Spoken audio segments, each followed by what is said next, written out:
Hello everyone, welcome back. If you guys were here for the earlier session, but if you weren't, welcome to the ProGuides stream. And Chad, I gotta ask you to start us off. Are you getting ganked in your own lane? Are you getting demolished? Feel like you can't win? Well, this is gonna be a stream for you, especially if you're in the silver to gold range. We're gonna be playing some games here today, and then we're gonna be playing a little bit later with people who might be in a different bracket. So if you're silver and gold, great, you have more opportunities, but if you are in a different bracket, then you'll also have an opportunity to play later today. So, let's get the show started, guys. Hello, everyone, and welcome to another ProGuides stream. Today, we don't really have too much focused on class in terms of a structured thing. We're here mostly to provide education, entertainment, and engage with you guys, because you guys have been such a great audience to the ProGuides YouTube channel for so long that, with all this whole coronavirus stuff and staying home, being bored out of my own brain, like, it's ridiculous. But, it is a serious issue out there. It is better to stay indoors, and what better way to stay indoors than to play some League of Legends with some of your friends. So, knowing you guys are going to be good at the game when I pick you. Don't let me down, all right? Or else I'll just send you to ProGuides.com.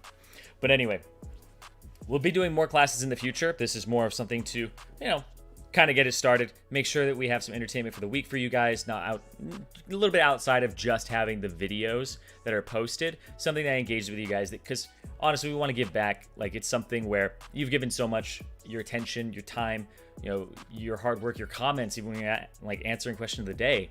So, we want to give back. We want to give you guys an opportunity to get in there hands-on, not really like one-on-one coaching, because you can buy that off ProGuides, but this is more of a group coaching session. We'll talk about different things. So, all right, guys. So, I'll bring this down a little bit further. There we go. What region are you going to play on? So what's going to happen is I'm going to play on the North American server. And then tomorrow in the morning, I will be playing on the EU server. So, how to be unpredictable as a top laner? Being unpredictable as a top laner is things like you back, and when dragon's up, you show up the dragon immediately, and you TP back top instead of going top and then TPing to dragon. You can make the fight start, you can get their TP, and you can walk back if you guys are in the fight. There's a lot of different things you can do. You can gank mid lane from shoving with Tiamat, and then you can go immediately to the middle lane. It's really kind of, I would say, flexible. Also, pushing, knowing that the guy's inside the top jungle, you can go ahead and actually invade with your jungler. You can ping your jungler and say, all right, you know, I got a ward down earlier when I saw their jungler on the bottom side of the map. Now he's on the top side doing his red. You just clear like maybe a few seconds before, and then you just go run there. Make sure that you're not being collapsed on, but you have the inside track with your jungler. You can just kind of make plans and stuff like that. What's your opinion on the new Bork Wits End Aurelia build? Bork Wits End is just really strong in general. It makes her like a little less durable in terms of she's really about sustain.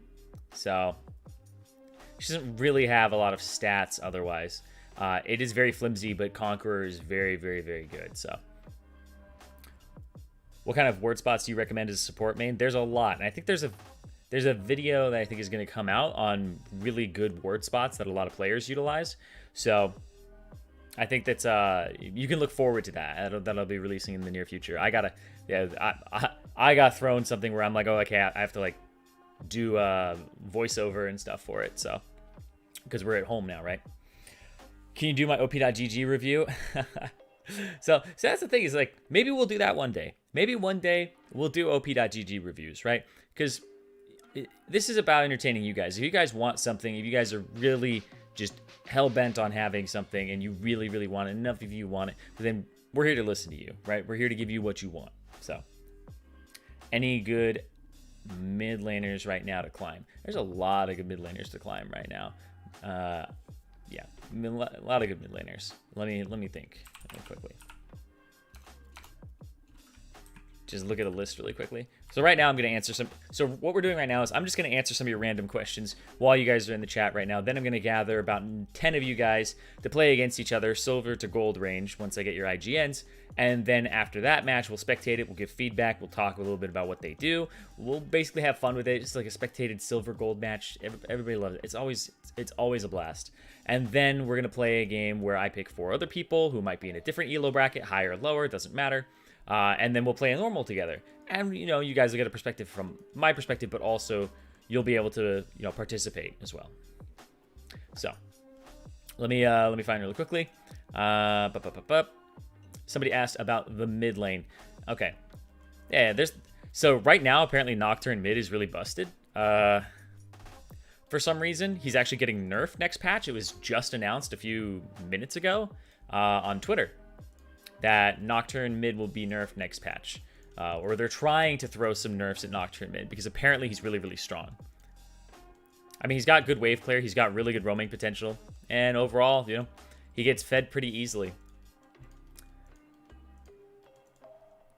So I would say Nocturne mid. The funny thing is a lot of melee champions do really well in mid. But it's not a high enough sample size, I would say. Not high enough at all. Diana's really strong.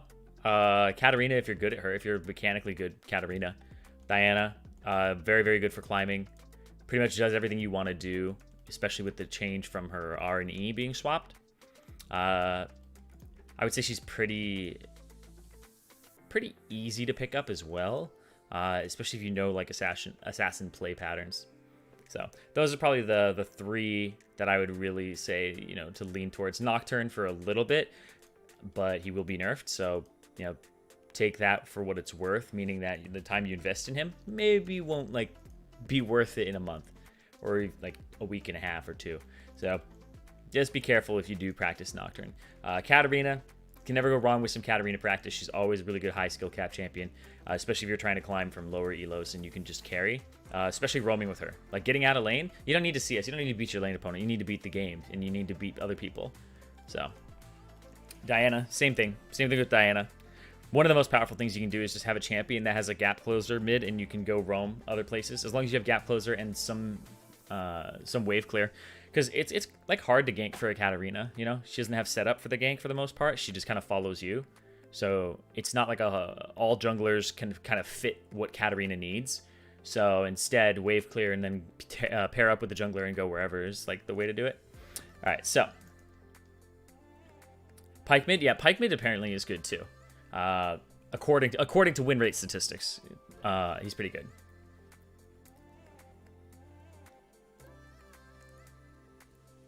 What's your opinion on the new Akali build with Phase Rush? Phase Rush is about to get nerfed from melees. And Akali's about to be buffed though. So according to the patch notes that were released, it was those were things that were going to happen. There, I'll actually just to like, it's like breaking news, basically. I'll pull it up really quickly. Okay, there it is. Yeah, nerfs to the conditioning rune and phase rush buff for melee. Actually, sorry, it's under system, so it's my bad. Yeah, phase rush is getting buffed for melee, so phase rush will be better for Akali. So that build might be something that ends up taking off because Akali's getting buffed and phase rush is getting buffed for melees. So just watch out for that. Maybe that becomes a big thing. A lot of it is just phase rush is just a very powerful rune in general on the champions that it works for. The champions that their weakness is staying kind of next to people, and when they don't have a way to get away reliably, phase rush covers that weakness. So like Akali, she can E backwards, but if she starts getting like, you know, ganked in her own lane, she doesn't have the free targeted R anymore, right? So she has to like jump to a champion. So this phase rush gives her more mobility options in terms of she can retreat out. She can retreat out of the fight. And that's like a pretty big deal. Same thing with like Nasus will use it sometimes.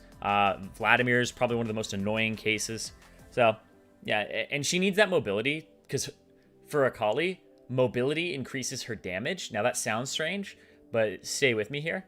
Because she needs to move out of her circle, when she hits somebody with her Q, she needs to move out of the circle that she just made, right? She needs to get the empowered auto attack. So for her, it's actually beneficial to not be slowed, like never be slowed or eat slows for a long period of time. So she wants to be able to Q back up, and if somebody slows her, she doesn't want to like have to creep towards the edge of the circle to get her extra damage. So phase rush will actually help there too. So in a sense, increasing your movement speed increases your damage output or consistency of your damage output as Akali. So phase rush may not be that bad on her, especially since she doesn't really do too much with like Conqueror right now. So. All right, hey Zirene, constantly getting demolished. All right, can you climb his support? How can I improve it playing Aurelia top? All right. So. AP Shyvana good for climbing? Yes, AP Shyvana is great for climbing.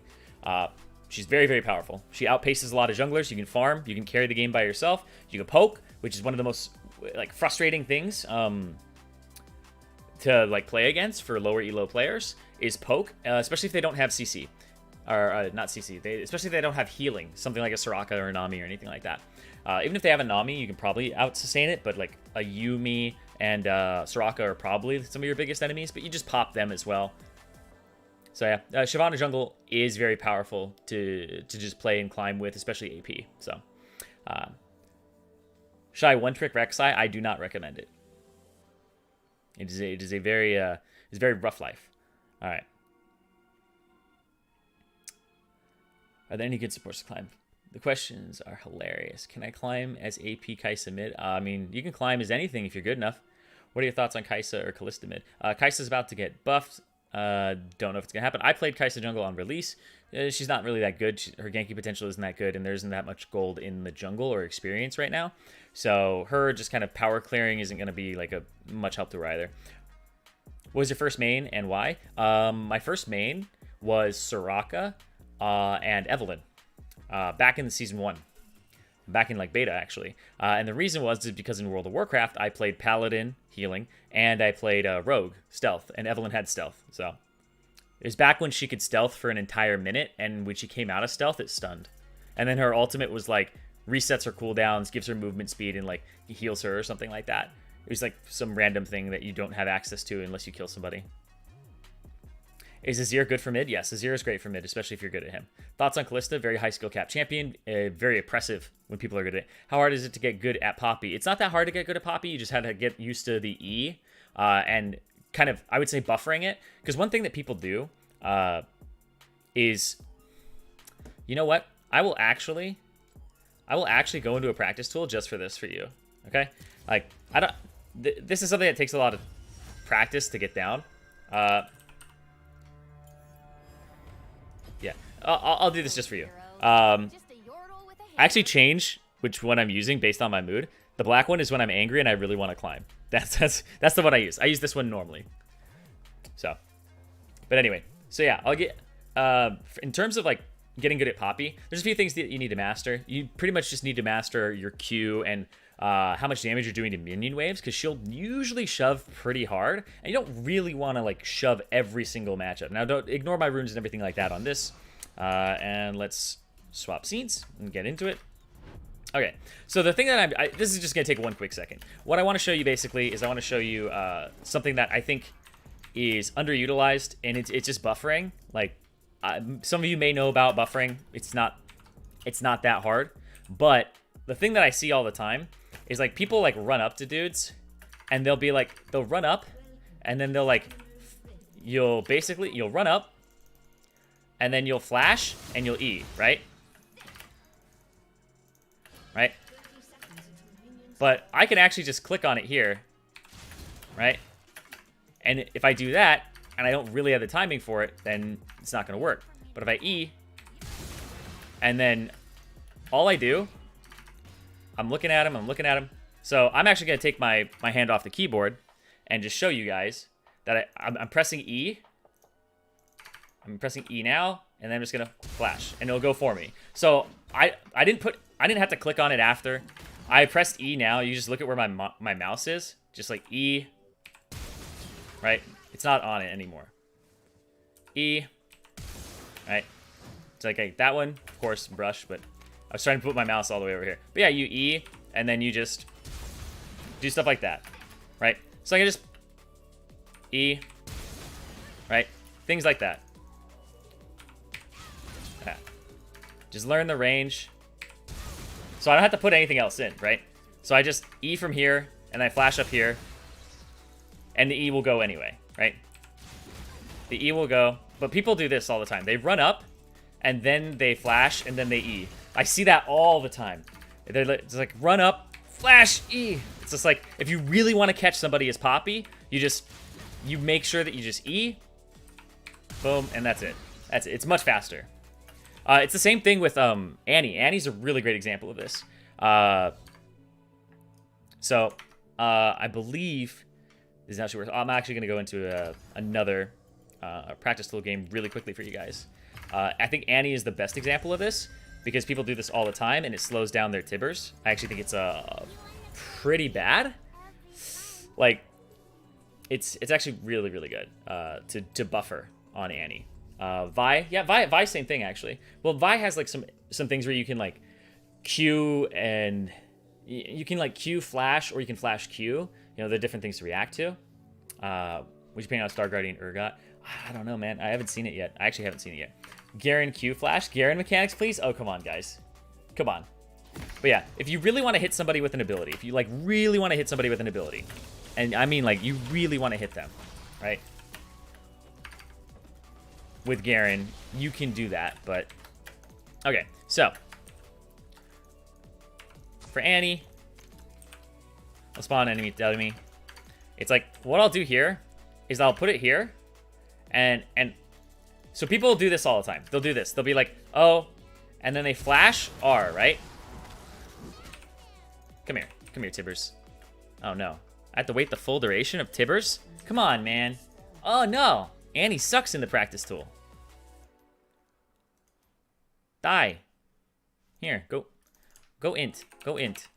Anyway. Just go int. Ridiculous. Alright. There we go. Anyway. So. Wave control? Yeah. Get it at like the same time. So yeah, anyway. Why is he trying to run? Oh, low HP? I don't know. Alright. Anyway.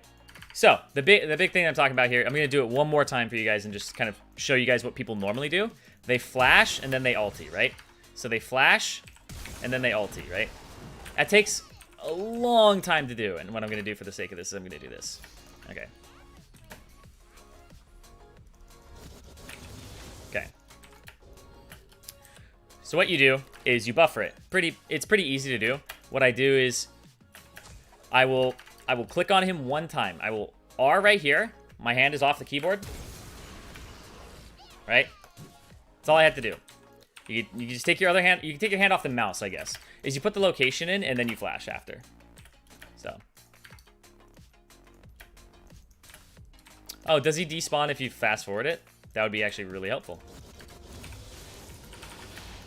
So yeah. So you end up pressing R on him, and then I take my hand off, and it's much faster. It's just much faster. So. Oh! That actually works, so yeah. It's much faster than, like, walking up to range and then pressing R on him.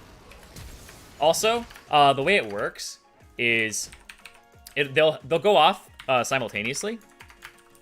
So here, it's kind of like, it's subject to human error, where, like, I judge my flash range and then I R, right? So it's like, that's not as consistent as if I am able to just press R on the location and then flash, and it'll do it immediately. So that's like buffering 101. There's a lot of other things you can do. We playing again? Yes, we are playing again. We're just waiting for people to get in here. It has been about 20 minutes, so yeah, now we're going to start gathering people for the game. All right, so if you are silver or gold, you can go ahead and drop your IGN in the chat. It must be if you are in the North American servers. Wait, is your name Topside Simp? All right, hold on. I do a little bit of Smurf detection, just a little bit. No name found. Wait, did I copy that right? Topside Simp. What? We're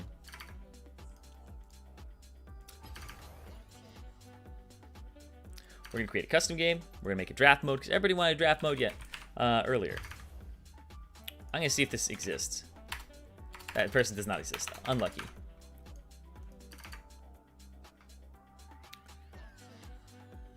All right. Where did my... There it is. Cool. This is Topside Simp. Okay. All right. Back to this. What region? It's North America. It's the North American region. CLG Jihan. Okay, perfect. 30. Okay, yeah, that looks pretty good to me. Let's get you in here. Let's get... I had another 2 people to invite. RT and Mulgwin. Okay, let's check. Topside Simp? I tried Topside Simp. It's not a thing. I don't see Topside Simp. Oh, wait. What? Why is it showing up now? Wait. Okay. Okay, whatever. Oh, you play in lunch. Why was it not showing up earlier? Maybe there was a space at the start. It probably had a space at the start, so it was not working out. I just wanted you in there because your name. Let's get Dino Jack. Let's see what Dino Jack's got. I check your op.ggs or your professors or whatever, just to kind of make sure that you aren't, you know, you aren't scamming me. Dino Jack 69420. Is that actually? Is it doing it again? It's not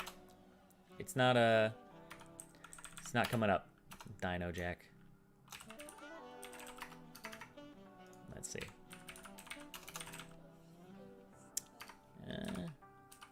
Nope, not coming up for me. All right. Cheesecake. Okay. I think you mean golden, right? Oh, cheesecake. There you are. Cheesecake 000. Okay. Let's get you in here. You seem legitimate. Hide on bush 75. Oh. Let's check you. We're hide on bush 1 through 74 taken. Or oh wow, we got a lot of people in here who like to play top lane. There's a lot of top lane players here today. There's a lot of you guys. So there's gonna be some of you playing off roll or playing mid.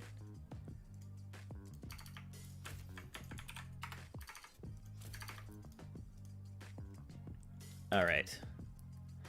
Yep. Pete, you were in the earlier game, bro. Danny. Let's get you in here. Let's see.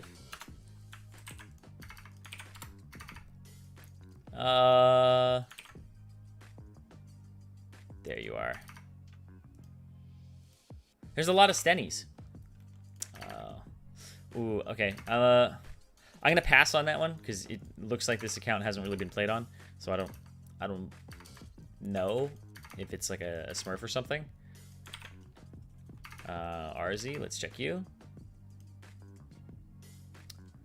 Silver 3. Okay. Okay. You're probably gonna be a little bit higher than that eventually, but all right, let's get you in.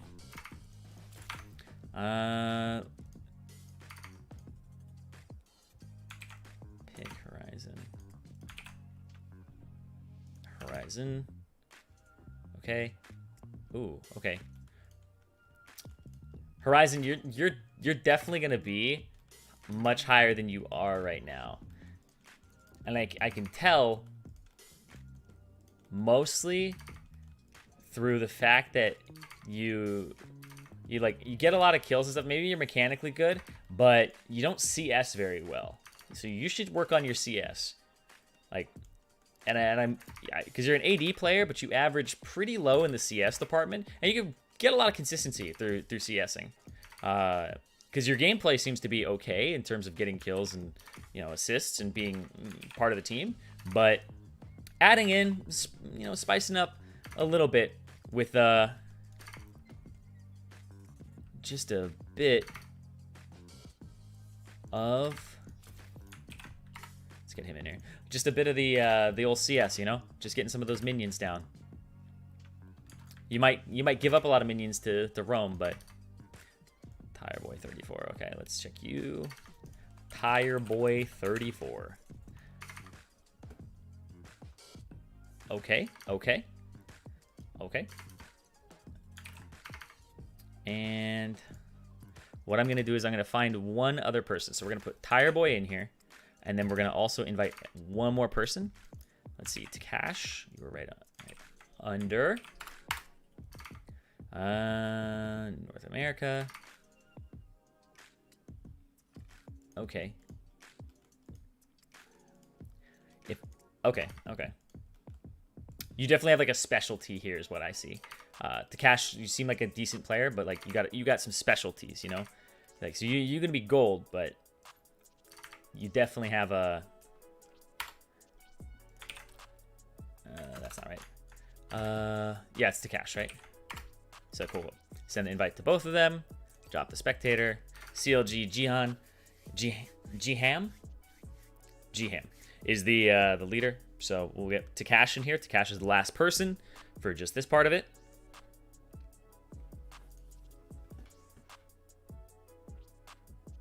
Okay, he's joined the lobby. So if you guys want to take a moment, work out if the chat's working, because sometimes it doesn't. If you guys want to work out who's playing what role, you can totally do that. Take a moment to do that. I'm gonna talk to you guys in chat, answer some more of your questions before we get into this game. We're gonna be watching them, basically making sure that we see kind of some ProGuides level strategies, because we're looking to see how much these guys pay attention, right? We're going to look for things like specific ward spots. We're going to look for things like how much are they roaming around? How much are they actually trying to do other things in the game besides just play it in a silver or gold way? So let's see. Is it good to one trick Misfortune? Yes, Misfortune's pretty good right now. She's pretty good, and she does a lot of damage. General Annie build for learning? For learning Annie? Because you do put it in an interesting way, because there's a difference between having a squishy build, which the normal Annie build now is no longer Rod of Ages. It used to be Rod of Ages, but now it's you go Luden's Echo, Sork Shoes, and then Rabadons or Void Staff, and you can get Zanyas in there and wherever too. But most of the time you don't include a Rod of Ages. But I would say as a beginner, you should either do Proto Belt or Rod of Ages to give you a little bit more HP, because Annie can't really escape many things. I would actually err on the side of Proto Belt if you actually like to use actives and know how to use actives. So I would say that's probably one of the first items you should get, because it also helps you to move a little bit further You feel like the teams are unbalanced. Let me check in real quick. Silver, gold. Okay. Actually, hold on. Let's have one of these guys swap. Let's see. Let's swap. Let's swap a silver 3. Let's swap. Let's swap the gold 1 with the silver 2. Silver 2. All right. So topside simp. Can you drop down and then CLG go to the left and then simp go up? Yeah. CLG go left. Sorry, we're mixing it all up again. Sorry.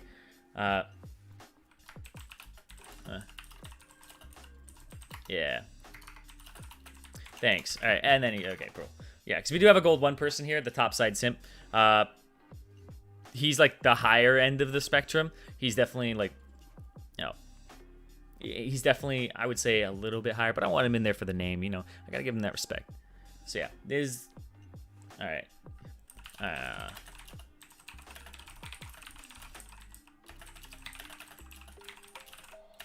Okay, perfect. So yeah, I'll need to go back to you guys' questions real quick while we wait. So you've been spamming Diana. Are there certain matchups where Rod of Ages is a better start over Nashor's Tooth?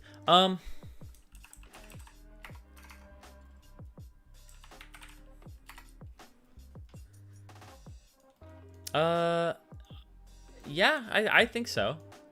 I think there's a lot of times where it might be superior to actually go Rod. I mean, eventually you want like both of those items in most of the cases, but I'm gonna do like some real quick research right now.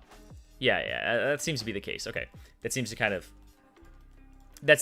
of hold true when I look at data here. Is that Rod of Ages first into Nashor's Tooth seems to be like the core build, but you want both of those, so the order really is down to whatever you feel like is going to happen. If you need to survive the lane and you feel like you just need durability and not damage, then the Rod of Ages getting it stacking is also better than getting the Nashor's Tooth immediately, because if you're going to get both those items, you're eventually going to get a Rod of Ages. You should get a Rod of Ages first. It's kind of like tier, right? You want it to start stacking ASAP, because that item is more powerful the sooner you get it, because it'll be able to get to the point where it has that threshold where it actually just is better. Right? Or it just gets better and better. All right. Any tips on how to climb with Rengar Kassadin? Oh, be really mean. You got to be really mean with Rengar and Kassadin. With Rengar, you have to int a few times, learn that champion, get really into like invading, even level 1, like level 1 invading, like because Rengar is Rengar gets more out of kills than like most champions do. So that's kind of the thing about Rengar is he scales incredibly well during the mid game. So early game puts him into the mid game, and you want to accelerate into the mid game as fast as possible as Rengar, which is why a lot of people will be like they go for level 6, but don't rely on level 6 for that. It's the same thing with Kassadin, right? If you sit there and your thought process is I just need to get to 6, then you're just letting them do whatever they want in the game until that point. And by that point, you might have gotten like behind, somebody else might have gotten behind. You want to be able to impact the game, but know that you are weaker in that point as Kassadin, but it's still honestly, I would say it's good to be active. It's always better. Somebody asked a question that I thought was good. How do you get good at itemization? So the way you get good at itemization is understanding what items are good in what situations and what you trade off for them. Because item slots in gold are a finite resource, and you only get to spend that which you have and that many slots that you have. So getting good at itemization is more about understanding what your champion needs in that situation. Do you need a QSS? Are you going to be able to use it frequently? Is it going to be something that's worth putting money into early? Should you buy it early because that whatever you're QSSing is huge? Those types of things I think are very important. So, all right, we're ready for the game as well. It's good to sell boots for a 6th item.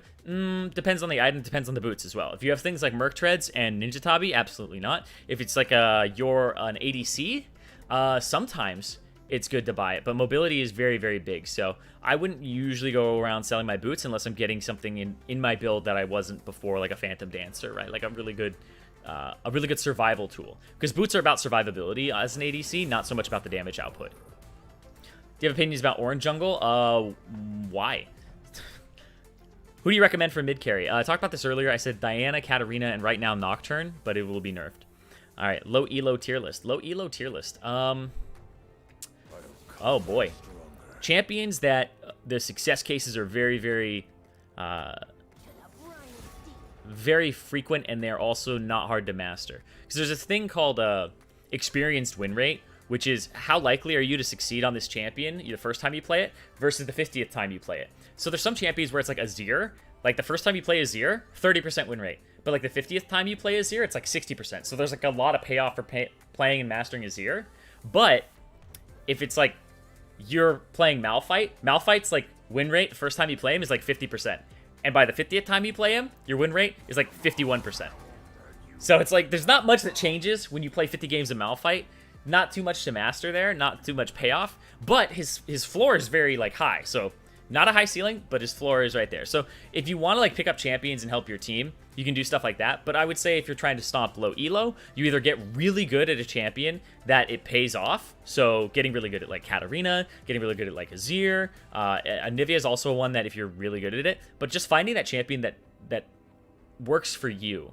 So you might have to like lose a few games and like mess around, play some normals, figure out what you actually resonate with, and like look for that champion. Once you find that champion, you should master it, or at least put the time into it. A lot of people do it with Yasuo, and I'll say like even Yasuo masters haven't mastered Yasuo, right? They've just mastered how to minimize the int. That's what they do.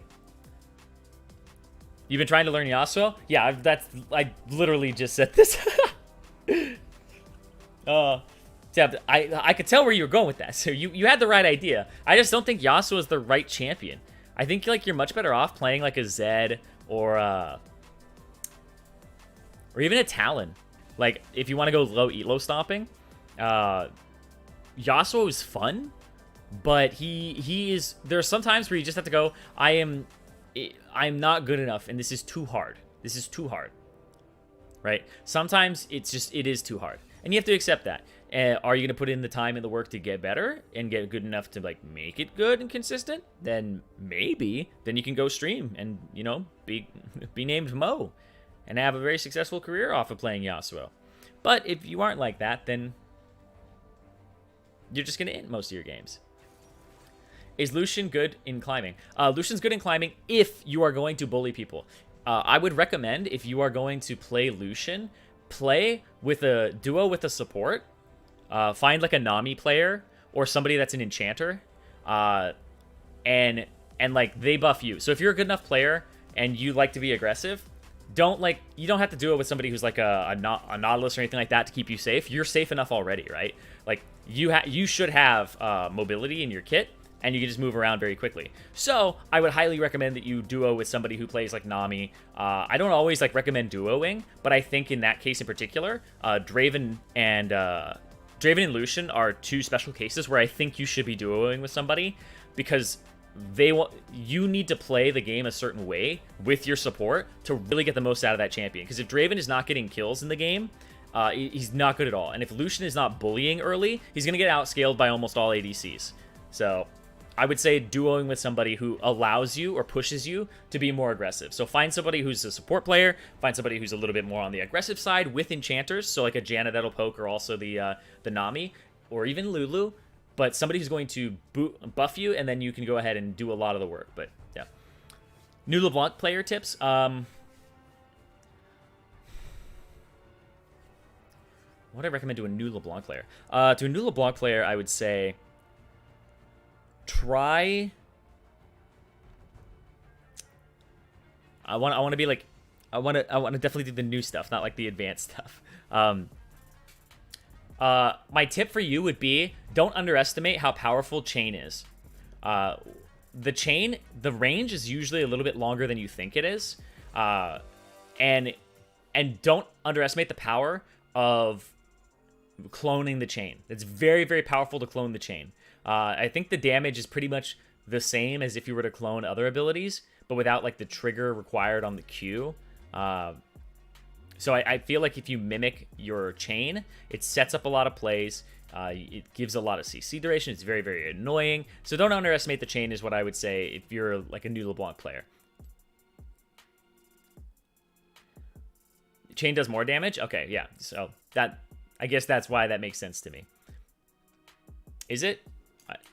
Actually, you guys got me thinking because I haven't looked at it in a while. We'll actually check it really quickly.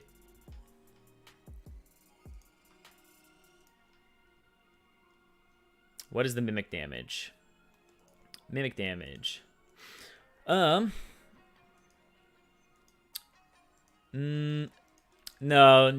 it's the same. So the mimic distortion is the wait, total damage? Oh, yeah. So the mimic distortion is the least, and that's like your wave clear tool.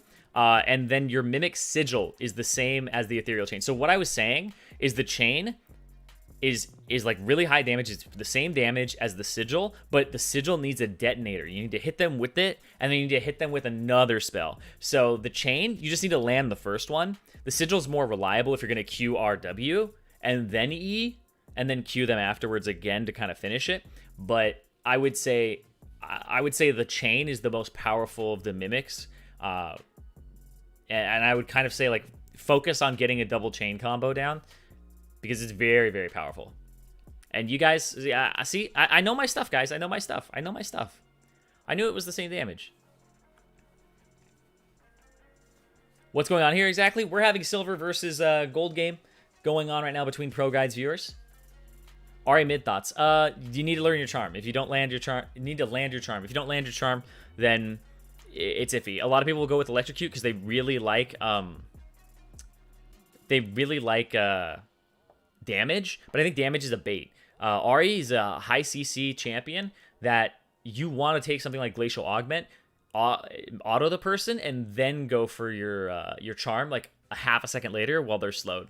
It's very, very powerful and very reliable, and it's very hard to dodge. And also if you start using things like twin shadows and stuff like that, and Hextech GLP, don't get baited into going for Ludens and things like that. Actually get really used to using the Glacial Augment as well as the Glacial Augment items. So let's start this off here. Let's focus on the game again. I'm going to turn my attention back there. We have Mulgwin, Hide on Bush 75, Redundant Rogue, CLGGham, Aret YouTube, Cheesecake Kai 1, Takash, Topside Simp, Tire Boy 34, excuse me, and RZ. So let's look at these compositions really quickly. Swain support, I think, is what it is. Swain support, Jarvan jungle. And then we have another Katarina here. So Katarina versus Karthus. It's Katarina versus Karthus or Nocturne. Depending on what we end up seeing, it's gonna be it's gonna change my opinion on this.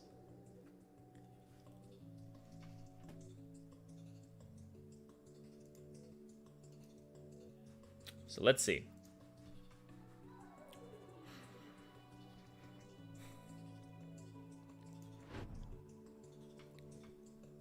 Okay. So it is a Nocturne mid, Karthus jungle. Okay, so it's going to be the Aurelia versus the Yorick. The Aurelia has Ignite, so he's going really aggressive here. I think that the Yorick actually fares pretty well in that matchup. Actually, really well in that matchup. Minus the whole, like, she can get out of the W thing. But the Yorick's 1v1 potential is very, very good. Especially when he has the Maiden out. Aurelia is going to have to be conscious of that, but the Yorick can beat her with split push power. I think the Yorick becomes a win condition because Aurelia doesn't have TP. Because Aurelia, topside simp, you know, he's actually not simp in this game. He's not going for the bot side. He's not going to, like, TP in and be like, "Milady." He's none of that. He's going to just be topside. And if Yorick can actually beat him and TP to fights, or fights happen and he TPs in, like, Yorick's going to have more pressure in team fights with the potential TP. He's also going to be able to split push for longer when they have an advantage. So teleport is incredibly powerful. Got nerfed early, buffed later, so it's actually better for split pushers like Yorick. So he actually actively becomes a win condition here on the top side of the map. So we'll be watching for that, see what Hide on Bush does, and also if Topside Simp can actually shut him down and maybe snowball with the Ignite, because that's what you got to do with the Ignite. You got to make it worth at least a teleport, right? At least 2 Ignites worth a teleport, I guess, in terms of cooldown. So then we'll move to the mid lane. The mid lane is the Katarina versus the Nocturne. I actually don't know this matchup at all. I think a really strong, strong stance is never be afraid to admit when you don't know, right? And you guys are here to learn, and I appreciate that. So I'm like preaching to the choir right now, but like I'm not gonna say I know this matchup. I don't know this matchup. I haven't really played it, haven't really seen it. But what I can deduce is that it's gonna be very hard for the Nocturne to lock Katarina down with his Sphere, but he's gonna have a lot of ample opportunities to do that with his Q. He's gonna have higher wave clear. He's gonna have a little bit more poke. But Katarina can play that sustained game. If Nocturne is missing his Qs, he's not going to be able to actually push her out of lane. But what Nocturne should do here is he should be using his Q on cooldown, basically, to clear the waves. Then he should be going bottom side to kill Ashe over and over again. He doesn't really need to go after this Katarina. He needs to go after Ashe. So they need to protect their Ashe. Let's see. So Nocturne, I think he'll have the shove. Katarina has the snowball. Katarina's going to want to do a little bit of the same thing, though. She's going to want to go after pushing the wave, maybe bullying Nocturne a little bit, playing the dodge game, trying to dodge, make him spend mana for wave clear, and try to make him go because Nocturne doesn't really have a lot of kind of mana to sustain himself in the lane, or I guess doesn't have a lot of mana regen or doesn't buy any extra in his item build, so he's not really going to have too much wave clear before he gets Tiamat.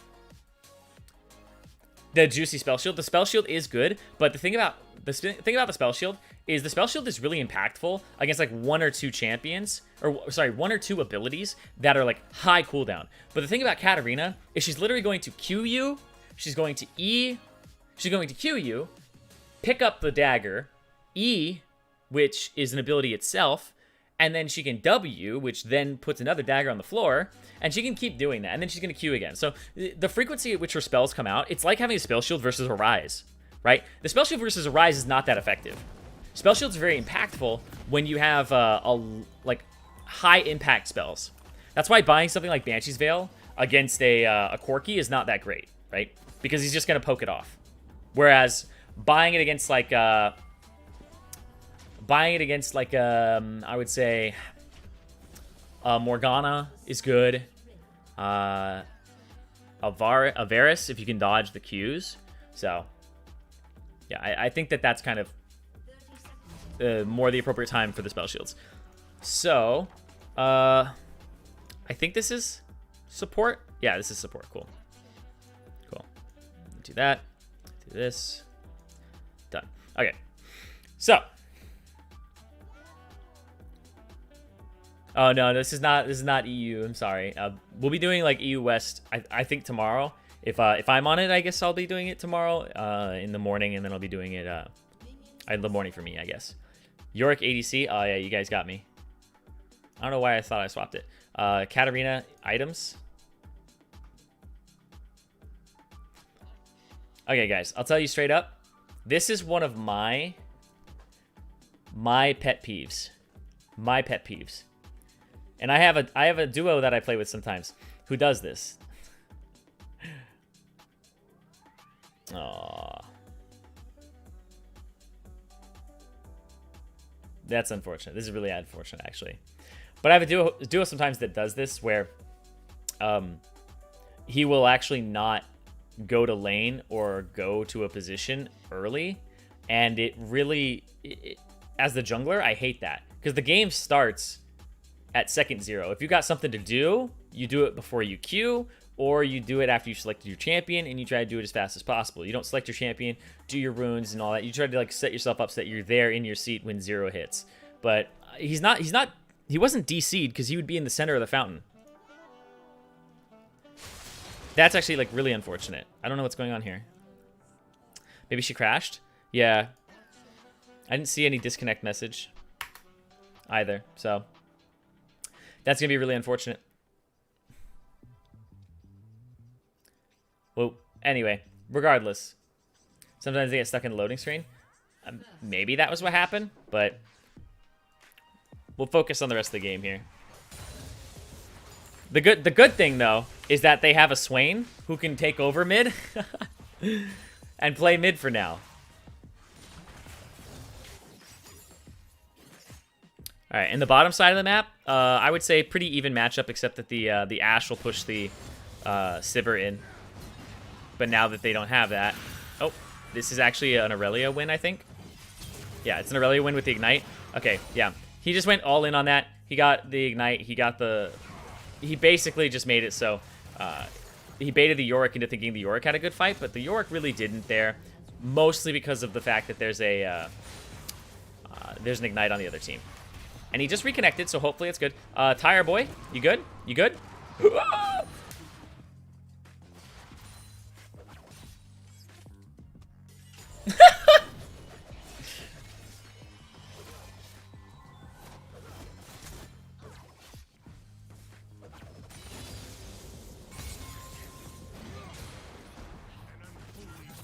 I love you, dude. I love you, dude. That made my day. I don't care if this Katarina's like there, not there, there. Like, I don't know, man. That's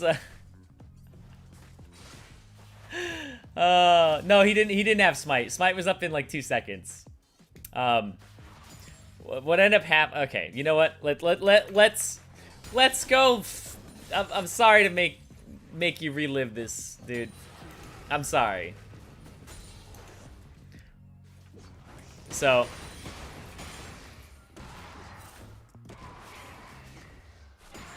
okay. Yeah. Okay, so yeah, he wasn't weaving auto attacks in. You need to weave auto attacks in when you're doing that. That's Karthus at the beginning of the game. You need to Q, weave, Q, weave. Yeah. And this is like, I don't know. This he turned his E off as well.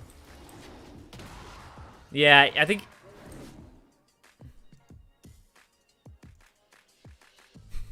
you might be asking yourself how I got there. Oh, the 8 HP. You hate to see it. All right, let's see if he ever comes back.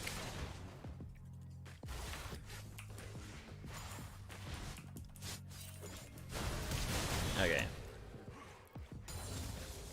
Looks like he's not here. This is actually a big bummer.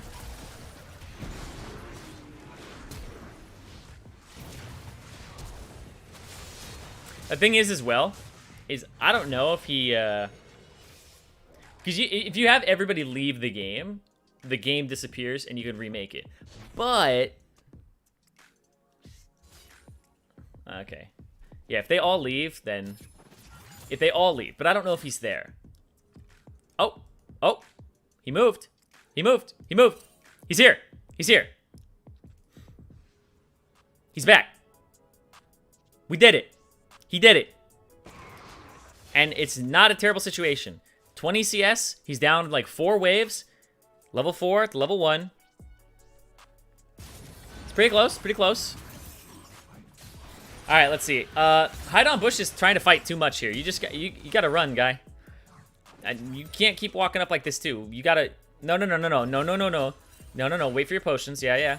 Oh yeah, and Aurelia can. Oh yeah, that's right. Aurelia actually does so well in this matchup, right? Because she can just Q all of his little minions. I forgot about that. I haven't played Yorick in a long time, so.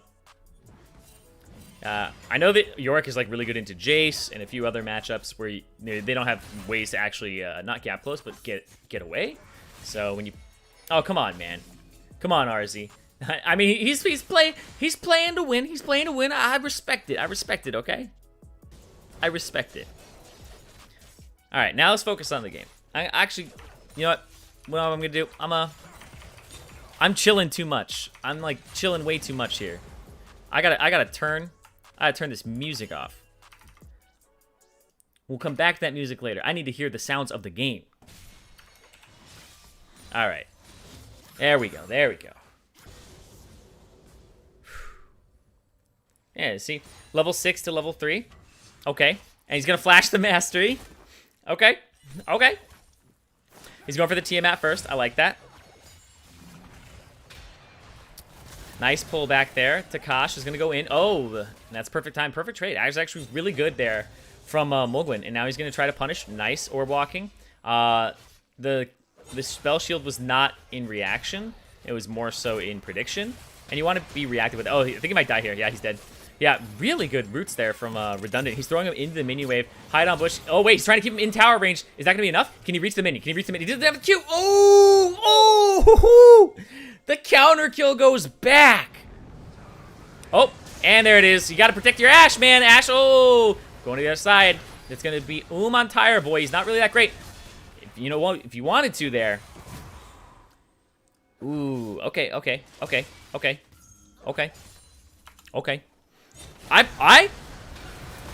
I'll tell you guys right now.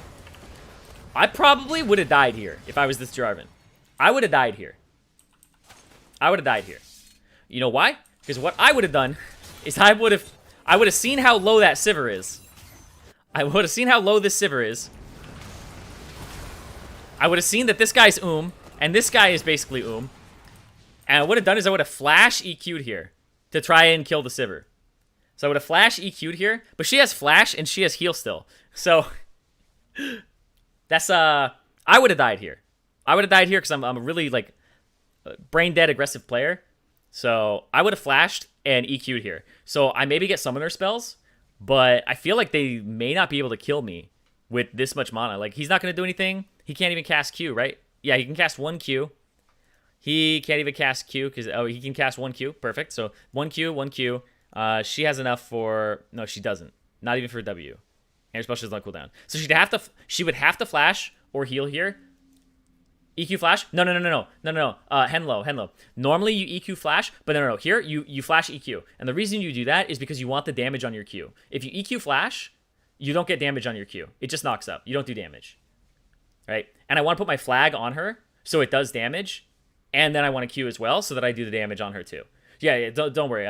I've played so much Jarvan. He was actually my main for like 3 seasons. But you only get the knockup if you EQ flash, which is a good thing to do if you want them to not react to it. But here it's flash EQ, I think. It doesn't matter if she flashed. You get 1 knockup and Swain gets the yoink. Yeah. And the thing is this is a big group of people. At least one of them will get yoinked by Swain here. That's what I would have done. Is I would have EQ flashed here. Or sorry, flash EQ'd onto this. Yeah, I would have flash EQ'd that.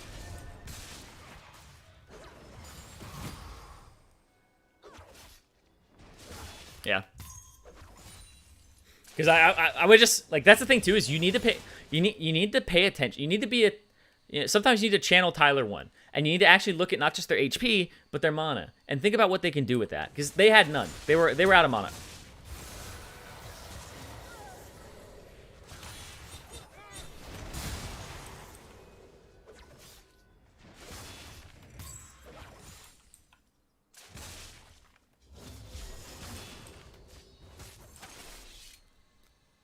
So he chooses to do it now, which I think is a worse time because he's like obviously the target. He has flash himself. He doesn't think that he's going to flash. Okay, knock up. He doesn't die immediately. He gets yoinked to the side. Yeah. So I think he wanted the flash, but nah, he wanted the flash. He got knocked up and then he got yoinked. And the yoink I think threw him off. But yeah. I would have EQ flashed earlier, or flash EQ'd earlier. I think it would have been better. But it's still good. It was still actually really good. I'm nitpicking there because that guy actually looked like he did a really good play, right? He's at the right place at the right time. He's countering. He's not focused on doing like his red buff or anything like that.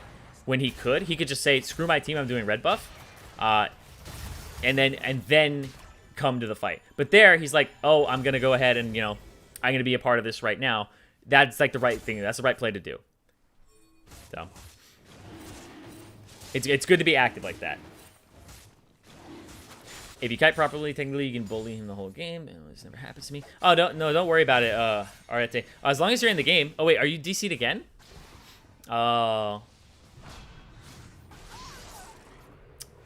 Oof.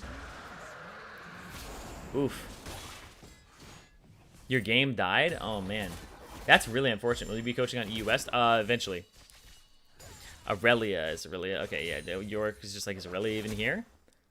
Got busy. Okay, okay.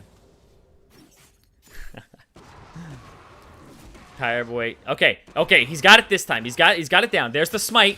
Wait. There's the smite. One more. Okay, he got it. His biggest enemy all game has now been killed. He's now level 6. He's ready to help out. That's the, don't call it a comeback. Don't call it a comeback, you know.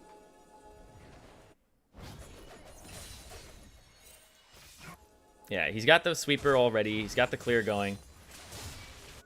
Let's see. Okay. Yeah, so he just needs to kind of farm, pay attention to, like, that's how you play Karthus, is you kind of just wait for your lanes to do their thing, and then you just show up, you know. It's been stuck at 8%. Oh, no. Uh-oh. Oh, and dead. Yep. That's really unfortunate, dude. Like, I don't know. I can't really, like, say much about it. Here's the Yorick actually winning this. There's the kill, but the counter kill comes out. And that's how you do it. You just show up, you know? That's the thing. You know, people say in life, half of it is showing up. It's like showing up to work, right? That's half your job is showing up. The other half is doing the job. Here, as the jungler, half the job is showing up. All you gotta do is show up to the lane sometimes. And so he's doing that. He's gonna get the Dark Harvest stack. He's gonna feel real good about it, and he's gonna scale. Just easy clap for him. What's his best low elo champion? It depends on what you mean. Like, is it easy to learn, or is it, like, gonna win in low elo? Because those are two different things. Like, if I'm not good at the game, and I'm low elo, what's a good champion for me to pick up? Versus, you know, what'll, like, I find success there, so. Yeah, this is unfortunate. It's unfortunate that the mid laner is having some issues, but we're gonna focus on other things. Here comes the Nocturne playing it right. He doesn't have to focus on, like, clearing the mid wave. Oh, actually, oh, he's being nice. He's being nice. He's going back mid. He's going back mid. So he's not going to go ahead and, like, try to push the bottom lane in or, you know, bully the game. Because he's just free farming. He's free farming. He's getting a ton of CS. Is Jack's jungle OP? Jack's jungle is really great. It does take a little bit to scale versus some other junglers. You can get bullied pretty hard. But if you like carrying games, yeah, Jack's jungle is great. What do you think of, what I think of Jhin in low elo? I think he's really good for people who don't normally play ADC.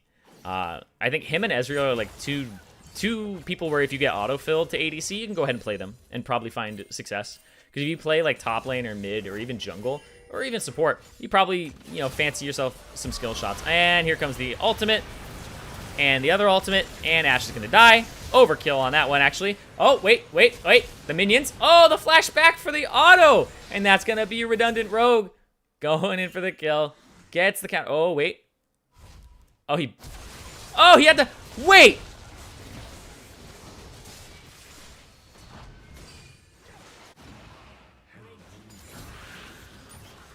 He BM'd, the Jarvan came out of nowhere, and then he had to flash because of it. So, oof. So the Nocturne kind of flexing a little bit. He is doing really well in this game. He hasn't really had any opposition though, so that's unfortunate. What's your top 3 supports at the moment? Top 3 climbing champions for bronze. In terms of supports, I haven't really thought too much about it recently, because I've been mostly like I actually think like it really depends on the AD. Oh, that. Oh. Okay, yeah, he's just gonna get that solo kill. Yep. There's a lot of pressure on them. A lot of pressure on the blue team. Not just because they don't have a mid laner, but also because, you know, they're having people die left and right. Is Karma viable in any way? Yeah, she's pretty good. I would say Karma's like a good neutral kind of wave clear support if you want to play that way and go for tower, but you got to like play with somebody who wants to get tower. If you're playing with somebody who's like really mechanically good, you can go ahead and play enchanters. If you're playing with somebody who's like playing a Varus or a Kog'Maw or MF, you can go ahead and play like a tank or something. Those usually are pretty good. I think Braum is actually super good. I think really underrated. Braum is, it doesn't sound like Braum would ever be like amazing. Oh, there's the kill, there's the yoink. The blue team is finding some success on the bot side of the map here. You know, they basically went, okay, we gotta cut off mid. You know, It's an infected arm. We got to get rid of it. You know, before it just, you know, causes too many problems. They don't match him 1-for-1. They just keep Swain in the bottom lane instead of keeping him mid because they don't want the Ashe to, you know, have to 1v2. So actually, that's good. They'll have to give up that mid turret, and the Nocturne will get really fed, but if they find a way to deal with that later, then it's all right.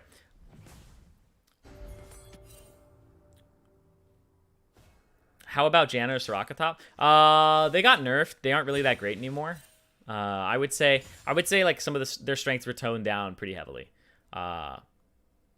Janna's like a weird one because she's mostly poke because she's just really obnoxious. So, Lulu top any good? I mean, ranged top laners in general, no matter what, are always going to be at least a decent / good. Depends on the matchup. If you're into a melee, you pretty much have free reign and play Lulu as long as you have a, you know, if you have like a Twitch jungler or something, or you have somebody who frequently auto attacks from mid, then yeah, you can have like Corki mid and Lulu top is good. What do you think about Swain? Can you escape low elo? Yeah. Swain's a champion where you can be tanky. Your team can mess up, and then you can kind of cover for those errors. And he also provides a good amount of CC. Oh, gotta get rid of that last minion. Oh, gets the yoink back. There's the kill. The 700 gold shutdown there to CLG. Yeah, he's doing well there. He's got the 5 and 2. I don't know what next item he's going for. Might be going for like Knight's Vow or something. But here's the thing: when the Katarina gets back in the game, she's gotten a lot of passive gold. What's she at right now? She's about 5,000 gold down. She's got like half the gold of the ADC. She'll start making gold up pretty quickly, but more importantly, she'll be making the experience up pretty quickly. I think that these guys, overall, you know, there's still a chance for them in this game. They just have to have the Katarina come back at some point. If not, it's pretty hard. How about Graves mid? I've seen Graves mid. It's pretty troll because people run around minions and kite you, and you can't hit through minions. So you can't trade through minions unless you use your Q. So when I played against one, it was really easy. You just play Lucian mid, and you just auto him while he can't auto you, and you just win. So, but he does do a lot of damage later when he starts bursting people. What about Ivern mid? Okay, you guys are trolling me now. Oh, there it is onto him. There's the flash out. Fireboy. Oh, the fear. Oh, nice! Turned him into a kebab. And let's see. Topside simp. There's the ignite once again. Oh, the flash to finish it off. And here comes Redundant Rogue. Redundant Rogue has tried a lot in this game to make something happen. Oh, wait. Oh, there's the damage. Oh, but he's not that tonky anymore.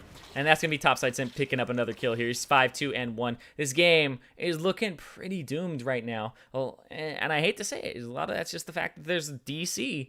I know he said he's sorry and all that, but you know, it's totally fine. Everybody has issues every now and then. Sometimes you get this game. But statistically, if you play enough games of League of Legends, the DC will also be on the enemy's team the same number of times as on your team. Statistically. Unless you're the person who is, you know, having bad internet yourself. So it should even out over time where they get a free win and then you'll get enough free wins. But it doesn't mean that it happens like immediately after. It might happen like 2 months later, 3 months later or something, but it will actually even out over time. Hey there, climbing a ZOTP, some advice on playstyle. I'm pretty comfortable with him.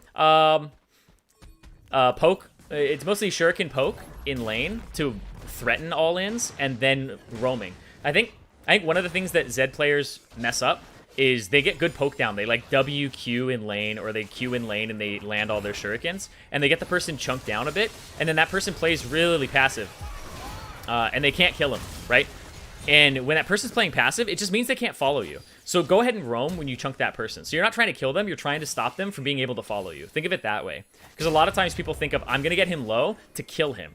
But instead, you risk like being pulled under turret and all this stuff because he's playing safe, he's getting ganked or counter ganked at the same time. Instead, you just get the person's low and then you go roam, right? You just think, I'm not trying to kill him, I'm just trying to get it so he can't.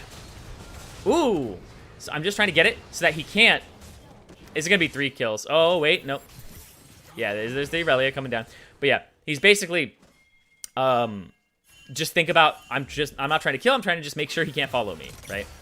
It's like you have some guy who's like right behind you, and you're just like, okay, so stop following me, dude. And, okay. Wait. Come on. Come on. Come on. He's level 4.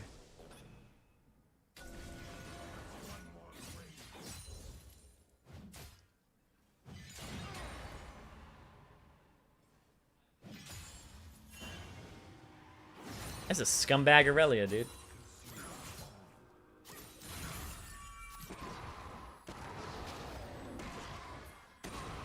Yeah. I don't know how much this guy plays Karthus, but he's definitely, you definitely have a lot of like work to do with actually aiming and leading people with your Q, because it has that delay to it.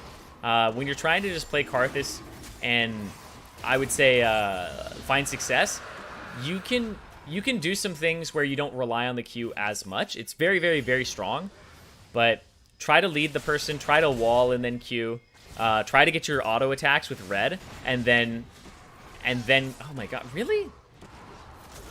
He's just trying to farm, guys. All right, whatever. That's mean. That's so mean, man. It's so mean. Warwick jungle tips. Warwick jungle tips. You can usually beat almost all other junglers in a 1v1 while your E is up. I'm trying to think, like, who you lose to. Because you beat a lot of junglers. It's maybe, like, Olaf and Trundle. You lose to, like, people who are... You lose to people who are 100%, like, built for dueling. Yeah, like, the people who don't scale that well either.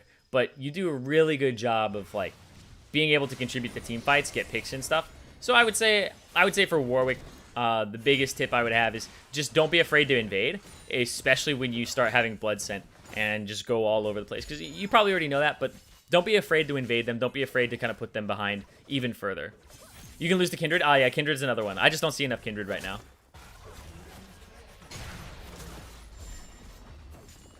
What is my role in team fights? Who said that? Me, Rooks? Who are you? Oh, are you the Warwick player? Hold on. Just 1 second.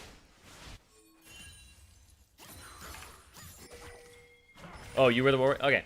So your role in team fights as Warwick is to soak as much as possible. You're not really like a... So the thing about Warwick that people get wrong is they think he's like a pick champion, but you're actually a frontliner who you're not supposed to dive. Like, your diving tools aren't that good. Your skill shot lands on the first person that it hits, so going past frontline is not that great. What you want to do is you want to soak damage with your E, and just you want to soak damage as much as possible. And what I mean by this is, like, when people are hitting you with skill shots, they're not hitting other people with them, right? And that sounds obvious. What you want to do is you want to eat skill shots while your E is up. You want to heal back up with Q, and then when you get low again, you want to R somebody, because you just are the tank or whoever's in front of you. That's how you team fight as Warwick, is you just try to sustain and be as annoying as possible and stay up so that your guys can deal damage. So don't R immediately to, like, get a pick. Just, like, move your frontline forward over time, and then you E, absorb damage, Q. Hold on, we're gonna pause this and we're gonna back up really quickly, because it looks like shit's going down. So,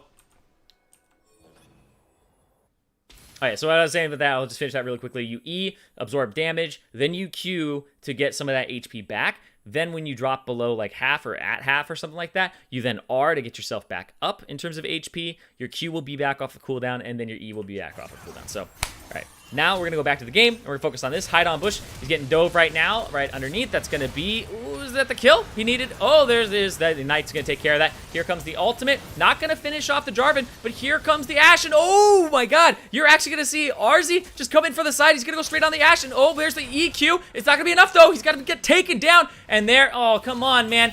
Oh, he's just trying to play the game.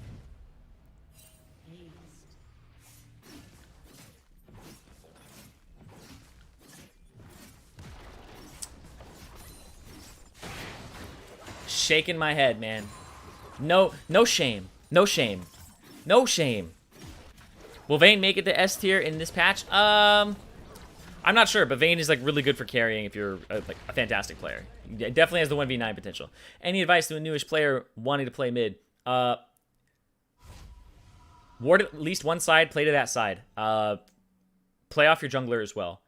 and find like 1 or 2 champions that you get comfortable CSing with, and you're gonna. I think mid lane, and top lane, I would say you probably play the most unique champions or play against the most unique champions. Because mid lane you'll play against like a Renekton one game, and then the other game you'll play against like a Corki, right? So there's a lot of different things.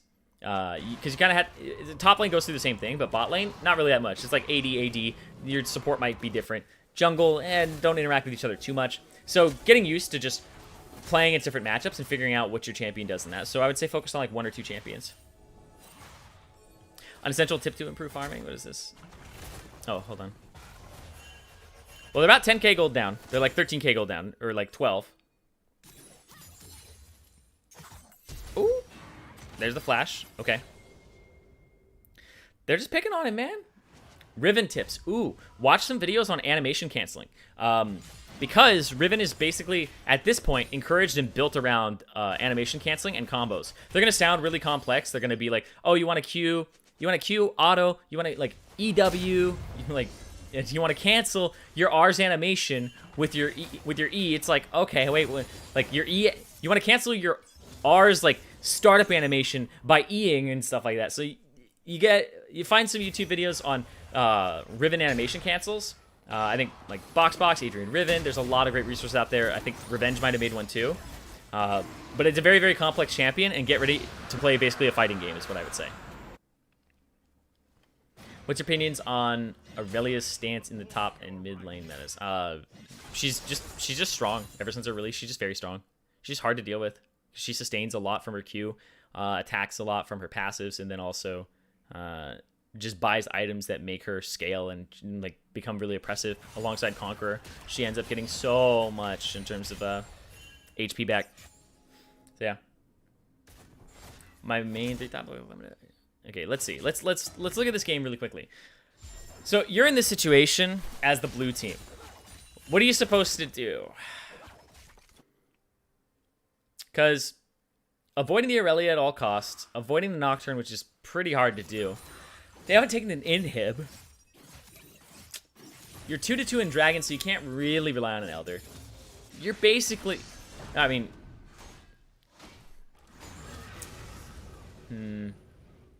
Anything short of, like, a heavy int from the red team is a loss for you if you're blue right now. So you have to kind of wait for that opportunity. I think using Ash Arrow to find people to pick would be the thing to do. But the issue with the other team is... Yeah, exactly. They have Nocturne ultimate, and they have Karthus ultimate. So even if... Oh... Even if you did get an Ash Arrow on somebody, you're probably going to have those 2 champions back them up. This is kind of like a semi-global type thing. Oof. Alright, there's Karthus ultimate. Actually going to not finish off anybody. But he was fishing for it. Oh. Couldn't really get a Q over. Maybe thinking about it. Zed Electrocute versus Conqueror. I think... Is Conqueror what people are doing more now? Actually a really good question, because I think I've seen... Okay, is it Electrocute? Okay, so Electrocute, Conqueror. Yeah, so it's like Conqueror. Oh, wait, there's a stun. Do they have the damage? There's the pullback. Okay. That's 1,000 gold to Jar Man. Oh. Okay.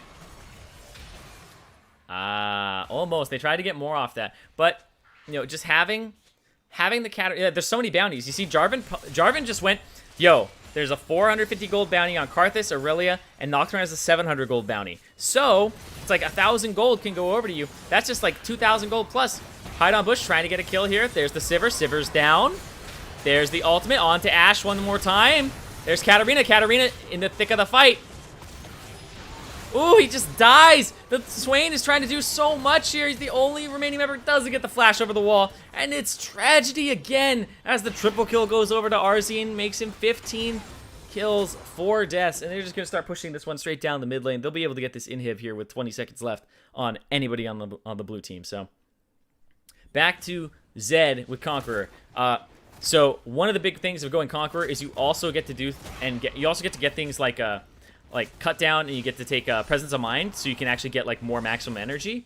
And I believe it's a higher win rate right now than Electrocute, but people don't run it in high elo really, not that frequently. But I think it's good. It's like when you play Challenger, it's like you got to go Electrocute, but I think below Challenger, it's actually like pretty decent to run Conqueror. I think statistically it's the higher win rate build, but not by a significant amount, and the play rate is lower. So yeah, I don't really see too many like. Yeah, there's some pros doing it. Yeah, it sounds good to me. You know, it sounds like you can go ahead and you know, if you're playing to scale instead of like roam and all that. Any tips on how to get over the fear of screwing up in ranked and letting my team down? Screw up in ranked and let your team down. Because the only way to actually get better at something is to build up a resilience. You have to just do it and realize that there's nothing to be afraid of. Because what are you afraid of? Are you afraid of your team flaming you? What are you actually afraid of? Disappointing them? I mean, when your team disappoints you, how angry do you get? Probably not that angry. You probably go like, oh man, you know, they tried. Yes, the people who are empathetic to your position, you know, good, great. They might be like-minded. But people who aren't empathetic to your position, screw them. You don't need to worry about them. So I would say, how do you react to people flaming you? I usually just mute. There's no reason to continue the conversation. If they're gonna be, you know, unreasonable, I'm not gonna interact with somebody like that. You know, that's the thing, is I'm not going to sign up. This is like when somebody like honks their horn at you and like tells you to roll down your window. I'm not gonna roll down my window at somebody that I know is obviously gonna like yell at me for some reason. Especially if like I know what I did, where it's like, oh, I'm sorry I cut him off, right? It's like I didn't see him. That was my bad. I don't need to be like yelled at. You know, I don't need to be like treated like a dog. All right, let's see. Oh, here comes RZ. He's so fed. The fear. Here's the Swain ultimate. There. Oh, EQ. Only gonna hit the Aurelia. Not everybody's here though. There's gonna be the ultimate. There's the stopwatch too. The double kill goes over, and that's gonna be the cleanup there. And Katarina is the only one surviving right now. The only living member. Gonna flash over, and that looks like it might be game. Yeah, CLGG Ham. Sorry about that. Probably pretty unenjoyable time for you. I apologize. You know, there's nothing I can really do about that. That's like a doomsday worst case scenario where, you know, somebody's not connecting to the game and he comes in later. So you can't even get a remake. This is actually like the nightmare scenario for this type of game mode, is that. So, you know, play another game. So we're either going to do one or two things. We're either going to play another in-house with, you know, 10 people, or we're gonna do one where I play with 4 people and we go into like a normal together. So one of them gives people way more like chances, you know, to get to play, and the other one is more of like a, I would say, you know, it's more of like a not intimate, but you know, it's like more of a smaller thing, I guess I would say. Play with 4, 10 people. What server? It's North America. It's North American server. It's NA. In-house. Okay. Room for iron, yeah. I prefer the 10. Okay. Play with 4. Okay. It seems pretty split. It seems really split right now, actually. Thoughts on Silas Jungle? He's strong, and he continues to be strong back and forth. Can we have a second chance from morning? I mean, if you were in the morning game, then I would say like pass on it. Here. What do you guys think? Do you guys think? Hold on. Do you guys think that we should invite the same 10 people, but like just tap the mid laner out because it seems he's having issues, or should we just get full new people? Because that feels like no. Okay. New. Okay. Do a poll. All right. New people's better. Okay. I think you guys just want to get picked. Is that what's going on here? You just want another chance at the lottery? I see you guys. Oh. Yep. Yes. Oh no. Okay. All right. Okay, we'll do one more of these. You guys seem to enjoy this. Let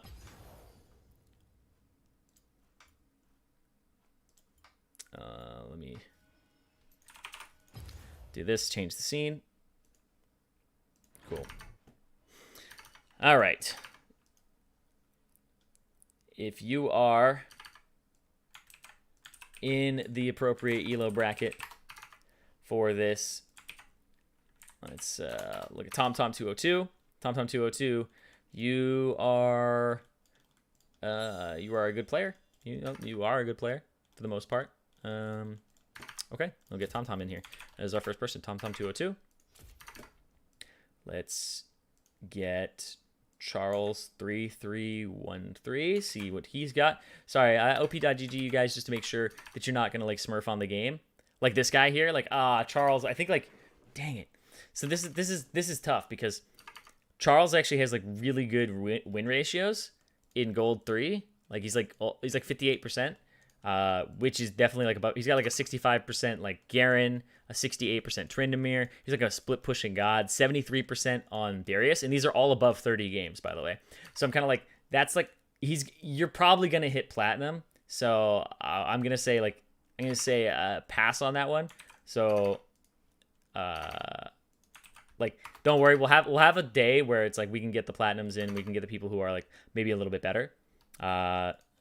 You're a Zach player who actually does better on other things, so good luck. They'll bring you in here, Zach. Let's see. Aim on. Okay, gold 4. Okay. Interesting. You have like good Kindred win rate, good Jin win rate, and then like everything. You're playing like a lot of Jin. You're doing real well on it. You're doing really well on it, Amon. You've hit platinum before. You've hit platinum 5. Okay. Back when there was a plat 5. Okay. So you're like a player that you. I'm just gonna guess that you probably, maybe I'm completely off base here. Maybe I am. I don't know.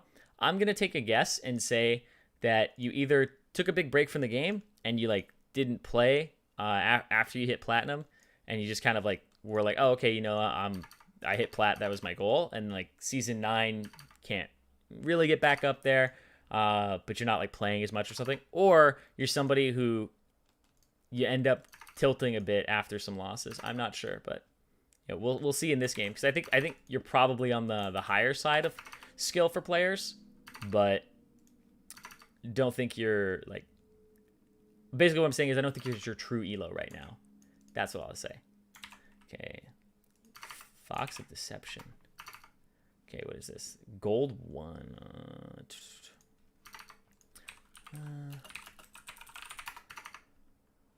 Fox of Deception. Okay, let's get you in here. That's what I like. This is what I like to see. Fox of Deception. Fox of Deception, I think, is like. I look at this player. You're an Ahri, like 1-trick, Zoe 2-trick. I guess you play some Lulu as well. You're in the clan Ahri with 2 eyes, and you have 600 ranked games this season, just this season alone, and you're almost 50% win rate. You're like 6 wins away from 50-50 with 300 wins, 300 losses. You're 600 games this season at Gold 4, and this is where it's like you're like, oh, am I hard stuck? You can be hard stuck. There's nothing wrong with that. But I'm thinking that you are struggling to find the next step for you, right? And that's how you get stuck, is you just don't know exactly what you're gonna do next.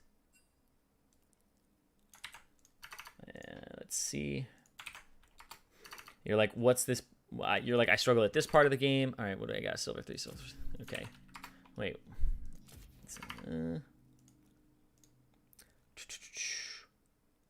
Gold 3. Okay, let's check you really quickly. Xenos the Legend. Gold 3. A Phelios player? Disgusting. Absolutely not. Absolutely not. Get out of here. You are not. No, I'm just kidding. LP Hijacker, huh? Okay. What? I wonder what. Okay. LP Hijacker. Okay. Oh, are you not? What? There. I gotta take away the space in the middle. Okay, Riot. Okay. Let's see. Is that everybody? So now I got to invite. Oh, that guy. Nope. Web Spider. Sorry if this is taking a while, guys. I apologize. Okay. And we'll get the last two. Many good names. Meow of Doom 720. Why did that not come up? Okay, there we go. Sorry, you're bronze 4. You're a little bit too low for this game, but in the future we'll have one that you can play in. Yes, at one point we will be doing a ProGuides bronze, and you know what? That might be one that I think Christoph can like help out with, and maybe like help commentate at one point. That might be a really fun one to do. Christoph has like a good sense of fun, you know, and you know he's not really a pessimistic guy at all. So you know if you're in bronze, he's probably got your back. You know he's been in the position where he's like I want to get better at the game and understands that. So. It is. Maybe I'm just picking the wrong ones, you know? Maybe I'm just like looking at the wrong ones because I'm getting a bunch of like. Okay. So I found one, and Uno Mas. We have one more to go here for the last person. Who is it gonna be? Who's it gonna be? Let's see. I've seen your name like at least 3 times. And Swiss, your account is like level 4. You've like barely played. If you're EU, don't worry, we'll play with you like later. So tomorrow in the morning, Nidivore V3. Okay. That I got it. Do I gotta get rid of the space? Okay, it just doesn't like it. Okay. ROM W6.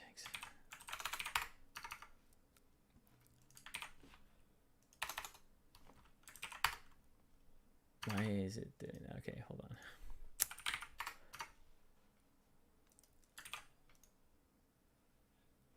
Summoner not found. I don't know if you guys sometimes mistype it or something, but when I sometimes end up hitting the enter, it does not go.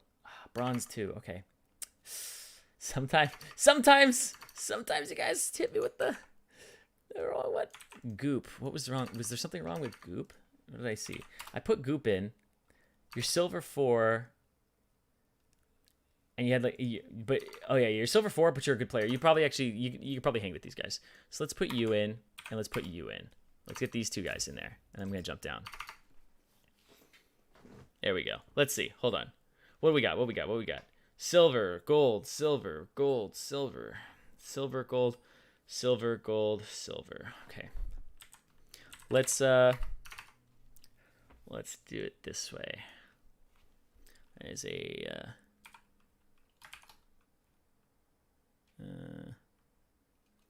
so what's that? Okay, so let's see if we can even these out. We have a gold 4, gold 4, gold 4, gold 3.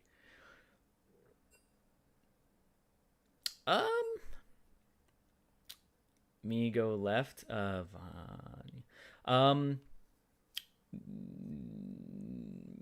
Yeah, you go. Wait, no. Let me see, because having the 2 silver 4s on one team, I think, is a large disadvantage. Web, I leave. Okay, whatever.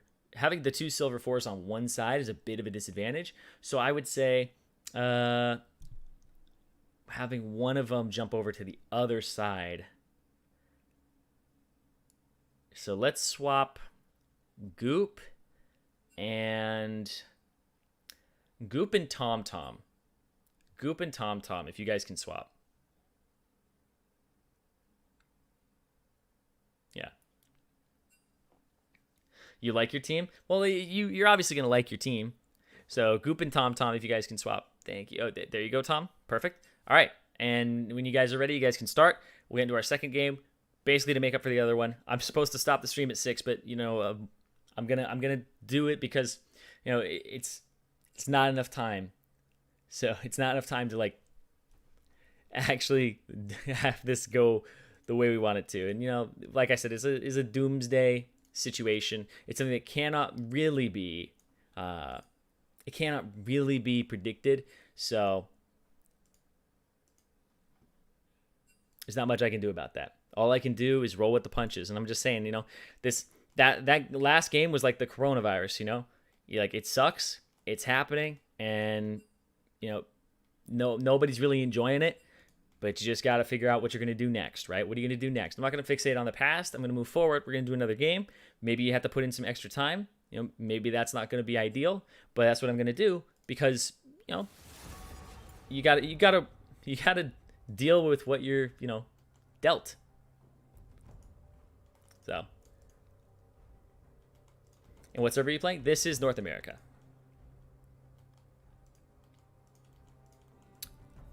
All right, so as they go ahead and they start doing the pick and ban phase, you guys can ask me questions. I'll try to answer pretty much whatever I can see, because sometimes it does move quite fast. You guys are very active, and I love that. Syndra, Electrocute, Phase Rush, or Comet? Usually just Electrocute, because you're trying to kill people. Comet is... I don't think Comet's very good on her. I think Phase Rush is good if you're in a matchup where you feel like they need to be melee range, and there's like enough melees on their team to warrant taking Phase Rush. Thoughts of Janna jungle? Probably terrible. Can you look at my stats? I'll do that on a different day. We'll probably have something where I review and maybe give people advice on a different day. Will this be a VOD? This will be a VOD. Tips to play for Garen player. For a Garen player, what type of Garen player are you? Are you an Ignite player, or are you a teleport player? Because there's two types of Garens in these worlds. There's two types of Garen in the world. There's the Ignite, and there's the TP. If you're the TP kind, and you like using teleport, then you should definitely be trying to make, you know, plays happen with your team, and then TP to other sides. If you're an Ignite Garen, you gotta kill, right? You gotta buy those Berserker Greaves. You know, you gotta just spin to win on the enemy. So, tips for Gnar players. Ooh, Gnar players. Gnar players, always be conscious of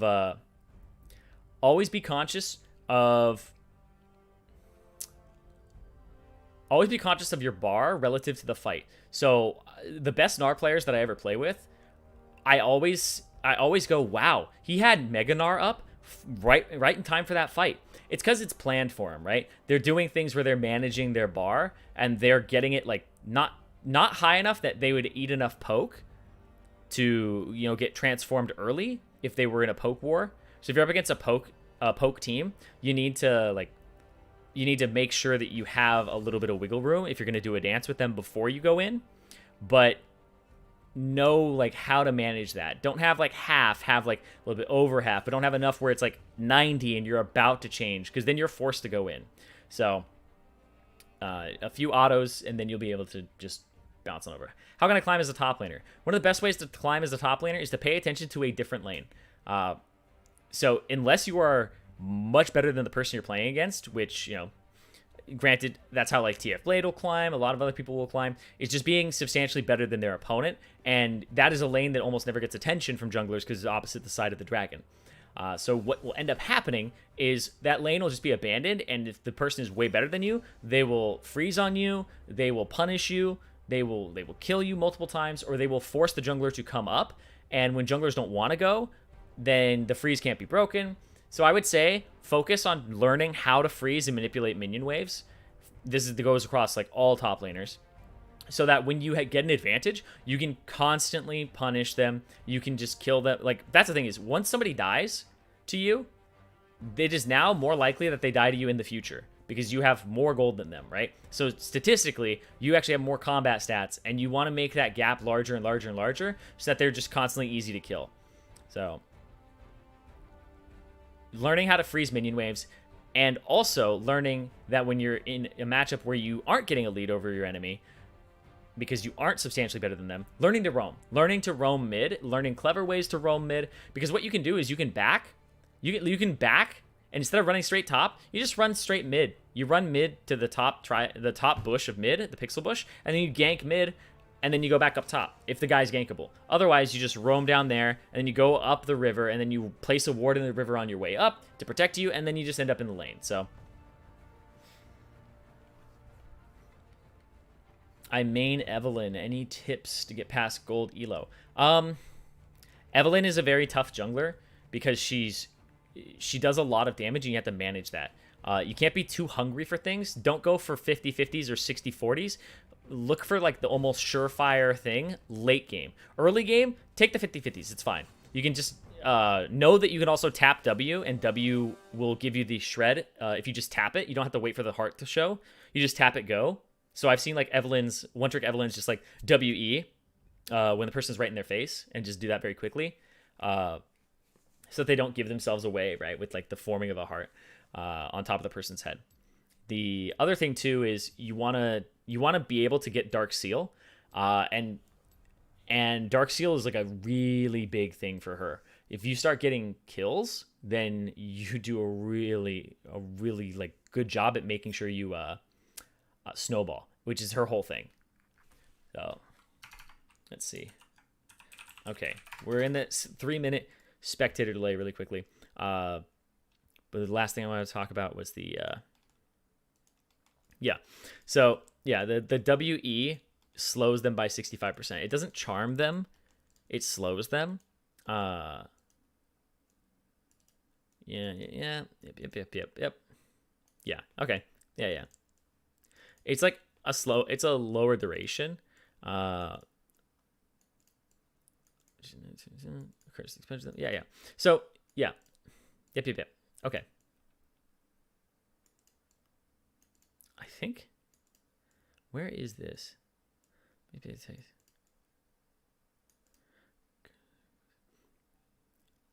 Okay. Yeah. The only thing that matters so I was making sure this was true before I didn't want to like give you guys, false news, but Evelynn W, the charm part of it is only when the heart is done. But if somebody's in my face and I face check them, if I W and then break it immediately, it slows them by 65% and it shreds their resistances. So you don't have to wait for the heart before you get the shred of the magic resistance. So if you're like a fed Evelynn late game and somebody like face checks you or something, you just WQE, boom, boom, boom, right? You just do that very quickly. So you don't have to wait for the charm to go off. You can just burst the person very quickly and get out. Because that's the thing about Evelynn is the prep time gets her killed all the time. So the shred is the big part. All right, so let's focus on this game really quickly. I'm going to turn away from questions for just a bit, and we're going to focus on this right here. So they have the Darius in the top lane up against the Camille. That's one that Darius can do a really good job in. Camille can actually outplay if she gets in close and uses her Q to kind of dodge his Qs. But Camille is usually at a disadvantage there. Darius just pretty much stomps if he's going to bring Ghost into the lane, which most of them do. We'll see the mid lane here. Ahri, Fox of Deception. We'll see if he's like an Electrocute or if he is a Glacial Augment type Ahri player. But he's going to be up against Xerath, which is a interesting matchup because they both have a linear skill shot E that stuns / charms. And then they have like poke damage, chip damage. But the difference is the ultimates are polar opposites. One is an all-in and the other one is an artillery. So Xerath is going to have a much larger effective range to poke Ahri and kind of push her out of lane and deal with her in the mid-late game and try to stop her from coming in. The way that you counter this and play against Xerath is you have to, as Ahri, focus on dodging his E. Even if you have to use an R to dodge it, focus on dodging it. 100%. You have to focus on dodging it and make sure that you don't get hit by that thing. I know it sounds ridiculous, but like that's how you die as Ahri, because you're actually going to get one comboed. If he hits you with an E, he's going to Q, W, and R if he's a good Xerath player, all on top of each other, and then he's just going to like nuke you. So you have to dodge the E, and that'll allow you to dodge the Q and dodge the W and dodge everything else with your R, with your ultimate. So it's that, but also you have to find unique angles. If you're trying to play front to back versus a Xerath, it's not really going to work. You have to find a flank. So Ahri's going to have to try to flank. Echo's going to try to have to flank. And then the other 3 members of the team are going to be like the front line / the ADC in the back. So Ahri and Echo should be flanking, pincering from opposite sides. Ideally on a Xerath. Xerath should have somebody threatening him from the front and then from both sides so that he has no safe place. Now, there's really good peel here with the Gragas as well as the Thresh, so it'll be hard to do. And that's why Assassins are hard to play, because a lot of compositions come together like this where it's hard to reach the backline. It is hard to end up hitting that person and sticking to them. So the Ahri is going to have her work cut out for her, because the Xerath typically wins this matchup unless all the things kind of go Ahri's way in the mid-late game. Now, the bottom lane, Thresh, Leona. Okay, so here's what I like to say is Thresh counters Leona unless it's like a bad Thresh or a really good Leona. But even then, really good Leona still struggles. So like a good Thresh should counter Leona. You should be able to hook the ADC. You should be able to flay all of her engages and stuff them and then make her take a lot of damage. But not everybody's like that. Not everybody's able to react to the Zenith Blade and actually stop the Leona from getting in. Because once you stop her, she doesn't have a second gap closer. So she has to take all of the punishment as she walks towards you or walks back. Jhin is also like a really good person to combo off of Thresh versus Senna, who has Glacial Augment. So the Jhin is in a position where he's actually going to be... I'm going to put it this way. I would not want to be Jhin in this game. Because I feel like I'm just going to have everybody on top of me. Like, this is an artillery team with the Xerath and the Jhin both wanting to be backline, but it's like, it's going to be that situation where it's like, you don't have to outrun the bear, you just have to outrun the slowest person, right? You don't have to be the person in front. You don't have to be the person that's making it away first. You just have to not be last, you know? And that's what they're going to try to do, is go after the back line, and they're going to make it so that they... yeah, don't worry, I'm swapping over. They had to go at the back line and see if they can actually engage and kill this Jhin. But the Jhin is going to have to be peeled by 2 very good peelers, don't get me wrong, but it's going to be a Leona who will just try to put an ultimate right on top of the Jhin. It's going to be an Echo trying to flank who didn't buy items. It's going to be an Ahri who also is going to be trying to get in there and, you know, get some damage dealt. So you're going to have a lot of people flying at this Jhin, and I wouldn't want to play ADC in this game. This is why I don't play ADC. Do you ever coach high elo games? Yeah, I mean, all the time. So let's see. If you're saying like one on stream, then like maybe. We'll see. At that point, like we would just watch somebody solo queue, right?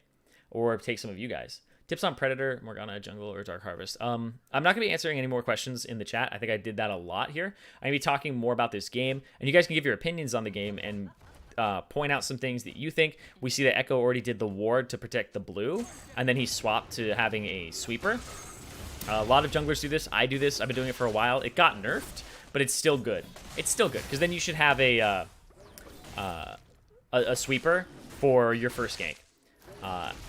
What jungler should I main? So in my opinion, you should always be able, if you're a jungle player, you should always know how to play Gragas, Elise, and Jarvan. Always know how to play those 3. No matter what, always know how to play Gragas, Jarvan, and Elise. Those are your bread and butter junglers. They're going to get you started in the jungle for like what aggressive junglers are going to want to do. And then you can swap to things like the Nidalee, the Graves, all that. Lee Sin. So I don't recommend people learn how to play Lee Sin all the time, because I think that he's different in terms of how he's not ranged CC. The other ones like are. They do have gap closers and CC combined. And he's more damage than he is CC. And he's a little bit harder in the mid-late game. But look at that. There's the engage. The hook goes onto the Jhin. And there's the flash away from Amon. There is the root right back in his face. They're going to be going back in. There's the stun. Oh, there it is right there. The final hit. The first blood going over the W. Oh, he actually flashes over. The Q is not enough to heal Zac and Goop. He's going to just trade blows, but really nothing going back onto Web Spider there. And that's going to be a 1-for-1. But I really like how that was played there. from Goop on the later half of the fight, the fact that he hooked the ADC is what you should be doing. So what you should be doing as the Thresh against the Leona is flaying the E and then hooking the ADC. And here comes Bebop up into the top lane. But where's the level 3? When is it? He's going to try to get... Oh, he got to flash away. He has Ghost as well, but he's not going to use it just yet. Fox is doing a good job there of dodging. You should... I mean, he's already used 2 potions, so... I mean, that's the part that we see. Okay. Okay. Okay. There's going to be the stun, and he's gonna die here, right? Yeah. Okay. Ghost takes too long to activate. They had him coming in. As soon as he saw the Gragas, you got to blow the Ghost there. It's like... He's just camping you at that point. And it's very, very early in the game. Echo's opted for a full clear. I actually think that's wrong of Sphere to opt for a full clear. He went for a really, like, oof. He went for a really difficult clear. He's got Smite? No? Okay. There's the flash from Gragas. Yeah, he went for a full clear. He went for 5 camps, whereas Gragas did a, what is it? A 3 camp clear into ganking. Gragas hasn't even done his red. He's went 3 camp clear into gank, which I think is better right now. I think it's stronger. Oh, another really good hook. He's going to take that. There's the setup. Laid back. Oh, there's the lantern into him. This guy is smurfing. This guy is smurfing. Play back. He's not smurfing, but okay. Let's see. One more. Not quite. But that was still really well played there. This Thresh, when you're feeling it, you're feeling it. He's gonna start having those hooks where you're just feeling. Oh, he doesn't have the mana for it. Auto attack. Oh no, didn't have the cooldown on it. But yeah, this is one of those situations where it's good for Ahri to have things like GLP and also Twin Shadows and Glacial Augment, because trading autos is really, really good. And you, as Ahri, and you can go ahead and slow him, which makes it much more likely that you're going to end up landing your E. And later in the game, Twin Shadows makes it so you don't have to face check. You can also get access to these low mobility champions, like if one of the Twin Shadows hits the Jhin or hits the Xerath, he's going to need a Lantern out. Oh, is he freezing top lane? Yeah. He's freezing here. He's got 3 caster minions to 3 caster minions. So, it is going to push back. Actually, it'll push back eventually. Yeah, it's going to push back. So, he's freezing it right now. He's building a wave is what he's doing. Camille needs to not fight this. Even though she's stronger and she has Sheen, she needs to not fight him right now and get greedy for the CS. She needs to back off and not touch this. Like, ugh. No, you need to just collect the wave. You're going to lose more CS by doing that. Building up. Nice hook onto the Leona. The flay back. Oh, a little bit too early on that. There's going to be the stun onto Amon. That's just going to be a really large chunk there. You can see the serrated Dirk for Amon as well. So he's going for a lethality Jhin build here. We'll see what Zach goes for. Typically, you have lethality on Senna as well. But here comes Gragas. Gragas with the Predator coming from the backside. They know, oh, that's a nice stun there after the root. Zach, oh, going back in. He's going to have to... Oh, that's interesting that he chose to go there. Wins the Q, wins the Q. Oh, there's Echo. Oh, that was so clutch. The Lanterns have been really good. That is the difference between a good Thresh player and a great Thresh player. It is not always the hooks that you land. It is the Lanterns you throw. The Lanterns are such a big deal. And oh, pass through. There's the root though. Oh man, it is getting dicey over there. Also Echo, yeah, he has Electrocute. I think Echoes like really should go Dark Harvest. They're super, like if you're active and you're an aggressive jungler, you're gonna get stacked very quickly, and it just makes it so you hit that nice sweet threshold of, wait a second, Saphir 1 is gonna go for the enemy blue buff, and are they gonna check it? Is Gragas gonna check Reno? Where? Oh, he doesn't have Smite. They both don't have Smite. And he's gonna say TY for leash. Okay. He gets the blue eventually. He just gets it off the body of the Gragas with a few extra gold to it. Oh, he's gonna actually continue to stay. That is not a good play. That is a little aggressive because now here comes the Xerath. If the Xerath wants to be a part of that too. Oh. Oh, whoa, whoa, whoa, whoa. The Senna got a part of that too. It was actually a really good ultimate just to kind of get an assist on the back end of that. But Ari getting the charm, using the flash to get it though, and the Leona setting him up. But I also liked what Leona did there, what Web Spider did, because I want to go back and look at that, because what Web Spider did is something that I think is a little bit undervalued, is roaming mid lane immediately. So he went from base all the way to here and just warded up. He waited a little bit. The minion's not in the wave's not in a great place. He's missing out a little bit. There it is. They got the flash out of him, and they didn't have to use anything for that. So that's like a successful gank, right? That's a successful roam from him. You don't have to clear that ward. I actually wouldn't say to clear that ward. I would move. I would have moved and like maybe gotten to the position a little better, a little faster. But that's me. Maybe I would have been more vulnerable, but I wouldn't have done that. But yeah, good job there, getting that kill, getting that cleanup. Much more even game, right, guys? Yeah, Leona can, exactly. Oh, let's see. Oh, he didn't get it. Oh, but he's, oh, he would have died. He would have died. He almost died there anyway. That's just the item difference. That's the item difference, right? Oh. Is that the edge? I think he got... Yeah, I think he, if he had sweet spotted that, he kills.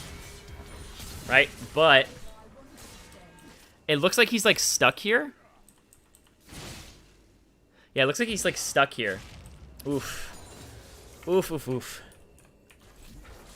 It looks like he got stuck on the edge of the Hextech ultimatum. It looked like he had room to, like, move a little further, but I don't know. Maybe he didn't click out of it. Maybe he did. Or maybe the minions were there, but no. He could have autoed before all. Yeah, there's always like a little bit of a like mechanical thing that you can always look at. But it's easy to go like, oh, you should have autoed there, right? But it's always hard to kind of in the moment deal with that. The Echo is really strong, by the way. This is Echo. This is why I recommend Dark Harvest too, because the more you do stuff like that and you blow people up, the more you're just gonna dominate the jungle. Echo jungle, incredibly strong. Incredibly strong. And the Gragas buys boots early for the Predator, so he's actually behind in his build because he hasn't been able to complete his Runic Echoes.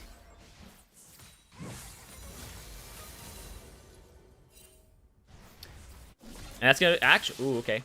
Okay. Echo is starting the dragon here. Oh, nice yoink, but at the same time. Okay. Okay. Okay. Yeah, Echo's starting it, but they saw him go in there, so they're gonna collapse. Okay, he gets that. We got to E over the wall. Ooh. And now he's on this side of it. Gragas no ultimate. He uses the flash. There's the Ari. There's the stun back. And the bot lane didn't move. Now, what happened there? Hold on, before we see what happens with that. What happened here with priority? Because, okay, Senna looks like she's going to back. They shove the wave out. Bot lane decided it was more important. Okay, that's a little bit bad on them. They felt like it was more important to go here than to here. They could have been like about here maybe. When this happened, that's in like hook range. So, all right, let's see. Where's it going? Oh, does he get it? Ooh, nope. I meant to hit the rewind button there. I meant to hit the slowdown button for suspense, but you know what? Scuffed streamer. He basically rooted his Zereth there, but good thing they lit. Oh, yeah, the Senna W. All right, let's see. Okay. Oh, nice pull in as she's doing W. Oh, he misses that. Is this going to be a kill? Oh, no. And she's going to bleed out. Ooh! Oh!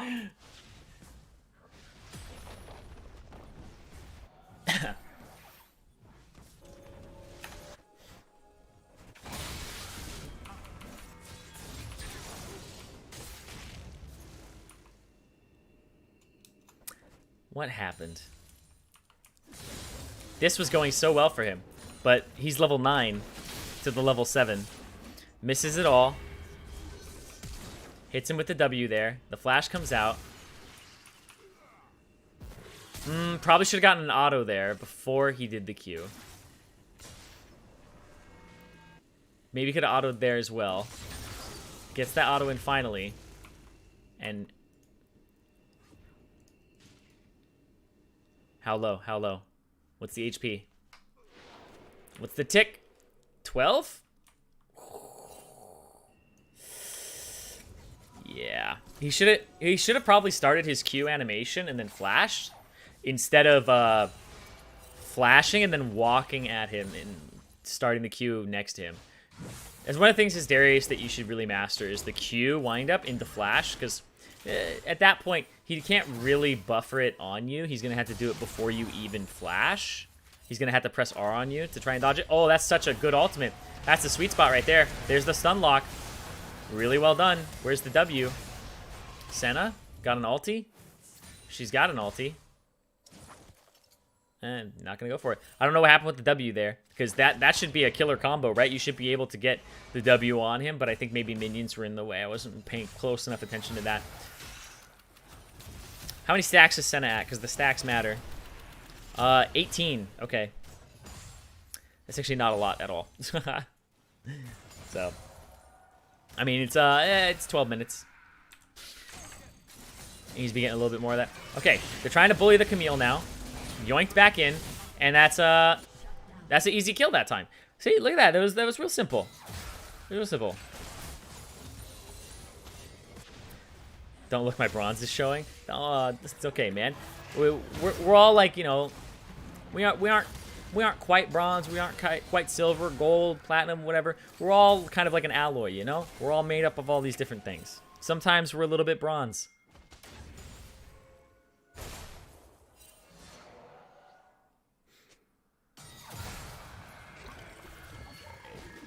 Okay. Oh. Ooh. Ooh. Ooh. What?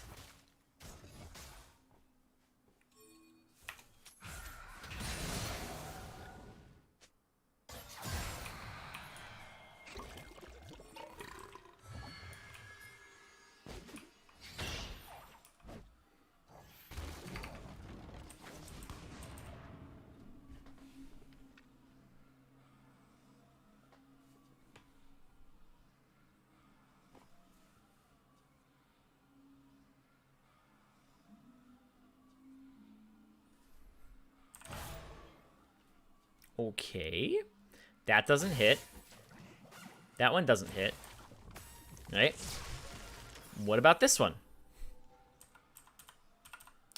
I guess not. Oof. And then this one? Okay. Okay. I'll trust the game on that. Whatever, man. Whatever. That's stuff you do. I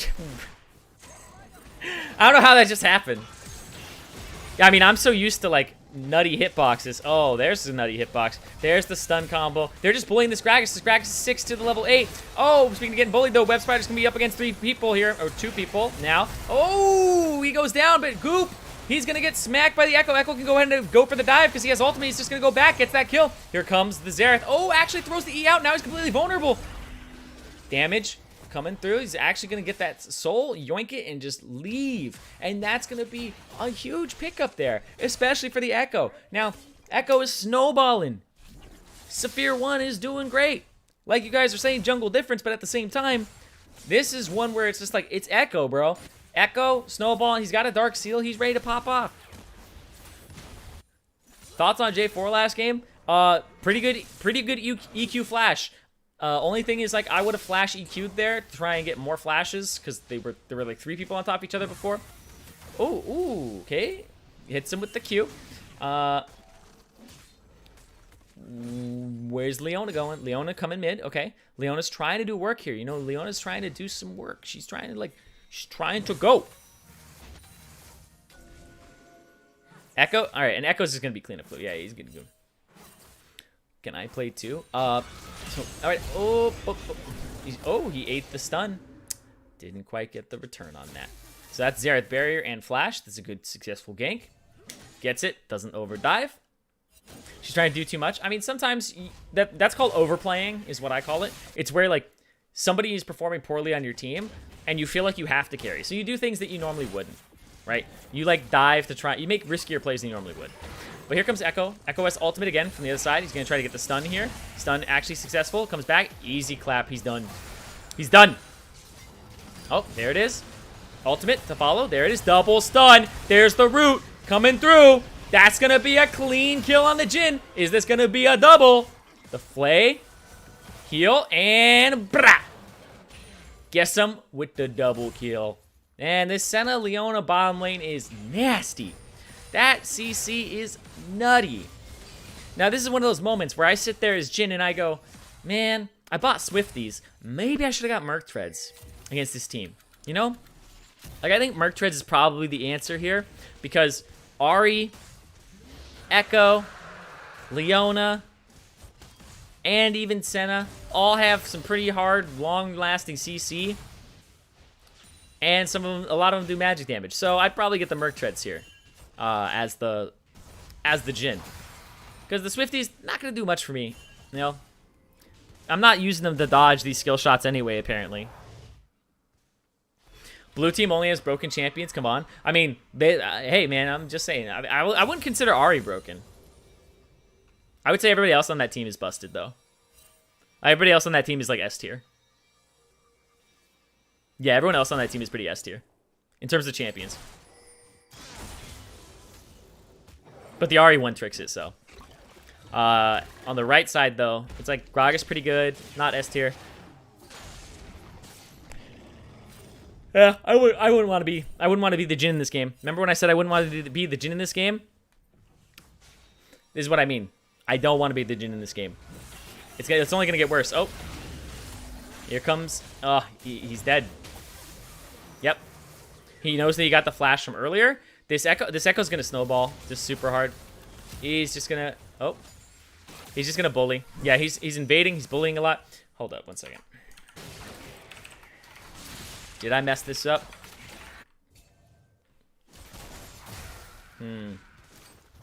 Okay. No, he's just having a good game. I was like, is he smurfing? Is he smurfing?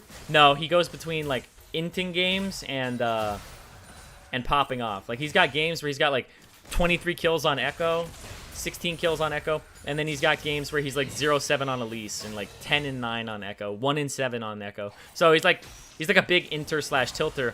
But he's like both sides. So this is just what he's playing well today. He's playing well. Oh, nobody saw that.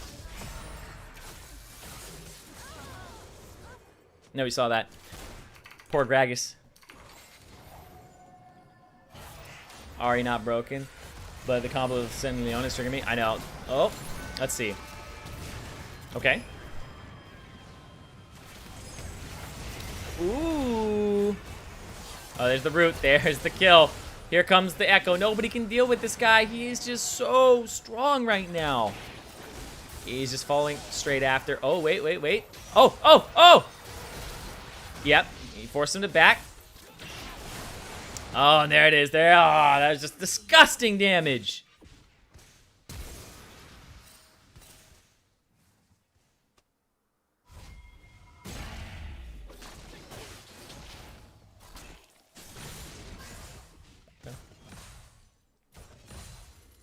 So, Echo, pretty strong, really balanced champion. He doesn't even have Dark Harvest, which is like, he would be getting more damage off in these fights if he did go Dark Harvest, especially with the playstyle he likes to play. He likes to play all in. So even if you all in and don't get the kill, at least you increased your damage by getting a Dark Harvest stack. So, are you sure that Darius isn't bronze? Positive. I checked before the game. For real, you should make a best of all these moves. The best of ProGuides. I mean, there's some good stuff in here. I love these, dude. I love in-houses. In-houses are like my, I would say guilty pleasure, but at the same time, I really like in-houses. How can you counter Echo Jungle? So the way to counter Echo Jungle is you have to really mess with him early and just avoid his W at all costs. Because he'll get to a point where his damage is super high and he can just one combo you. Okay, the counter kill. He can just one combo you, and that's the critical mass point where he's just getting Dark Harvest stack after Dark Harvest stack after Dark Harvest stack. If you didn't draft CC, I feel bad, but buying some magic resistance is always going to go a long way. Yeah, wait for his E and then go after him.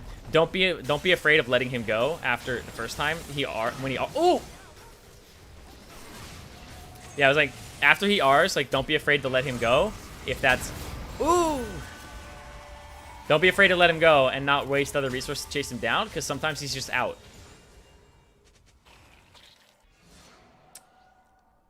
But now he's 10-1 with 14 Magi stacks, so... What do you think about Nocturne top? I think it's okay. I think Nocturne mid is better. I think your matchups are a little bit squishier. Oh, and this guy's dead. Boom. Yeah, he just won combos. People don't get to play the game anymore. He says GG, he calls the GG because that really is like this Echo is pending him feeding people really hard. He should be able to carry this game. How to counter Diana as Yasuo?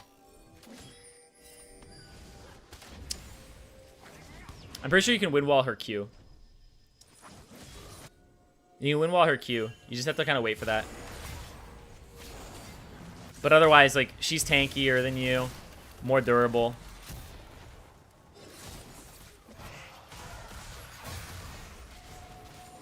You have to kind of stay at arm's reach and use the range of your Q.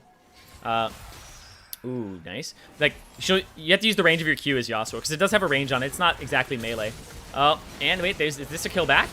Ooh, there's the stun. There's Echo coming in to clean up. There's the double kill for the Senna. And that's going to be killing everybody except for LP Hijacker. And he just respawned. This game was really even until we got to a point where the Echo got a few kills. Echo is smurfing? No, apparently not. I checked, he's got about like a 50% win rate when I look at what he does. He knows how to play Echo, but like I'm not seeing him do like Dark Harvest stuff. I'm not seeing him in this game int a little bit, but he's a player who this Echo I think is a player who plays the exact same way if he's behind. If he's ahead or behind, he plays exactly the same way. So he ends up with like one of his games he's like 1-7-1, right? So it's like he's literally like running it down, never being able to actually affect the game. So if he's behind, he's gonna play exactly the same way. But the thing is all these plays he's going for are working out because he's ahead, right? Just because the play works out because you're ahead doesn't mean it was a good play. It was a good play for the situation because you were so ahead. Are dead. Okay, yeah. Yeah. It just means that it was... Whew. It just means that, you know, you were ahead.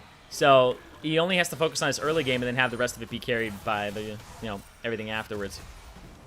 What time tomorrow do you coach on EU West? It's going to be 10:30 a.m.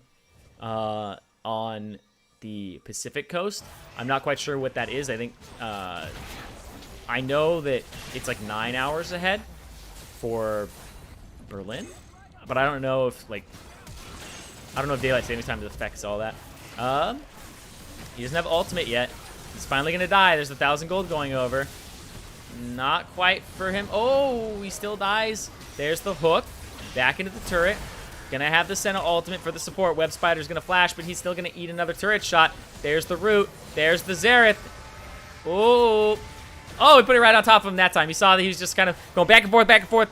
Kind of had the happy feet. But Darius is pushing top lane this whole time. This Darius is getting a free ride, dude. This Darius is getting a free ride. He just gets to push down top lane. There's not even playing against anybody.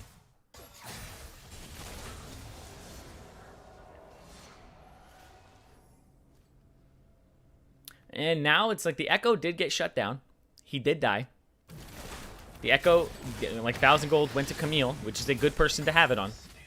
But Dark Harvest overrated on Echo? Okay. Okay.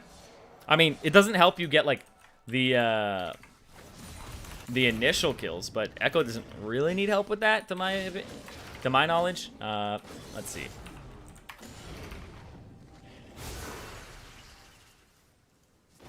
Yeah, the highest win rate build for Echo is Dark Harvest. Let me check. Oh. Let me check. Okay. Okay. Oh, he got hooked right after. He got hooked right after. That's going to be 2 back-to-back deaths for him. And he gives down the other shutdown of 800 gold. This Echo was literally a money bag. He gave away 1,800 gold in 2 deaths. Think about that. That's nuts. But yeah, the highest win rate Echo build is Dark Harvest. I'm looking at Masters Plus, Diamond Plus, and Platinum Plus, and they're all the same. And I know win rate is like is supposed to be completely indicative of how you should play a champion, but it is a good indicator of like what may be strong on him. So it seems like getting Dark Harvest on him is like considered. The consensus is that it's good. We'll be doing specific lanes at some point. Yeah, I'll be doing specific lanes at some point in terms of coaching later in the future. We'll pick somebody and we'll like follow them sometimes. Is there another session after this? No, there's not. This is the last one right here for the day. We're testing out this format. Oh, there's the kill. This is gonna goop. Oh, he's been playing so well. He's been getting the hooks, but it doesn't matter. There's the Ari on the other side. The one trick coming through. Oh, there's the Zirene damage. The root, the kill. Web Spider picks up another one. There it is. Death from above. I don't know if he saw that one coming. The arc, the taste the rainbow. Doesn't land any of the other ones. Doesn't land any of the other ones. Xerath is trying his damnedest to wave clear to keep them back. It's all he can do right now. The Dragon Soul is next. So they're going to go take that. Let's see if they make any mistakes on the way there. It doesn't look like they're going to... Yeah, they're just going to like clear on the way there. See if anybody face checks. Yeah, Baron is up. Baron's up. Dragon's about to be up. You kind of have to sack this if you are a red team. You have to let them get it. Is Silas Jungle a good pick? I hear it's good, yeah. Or it seems good in high elo.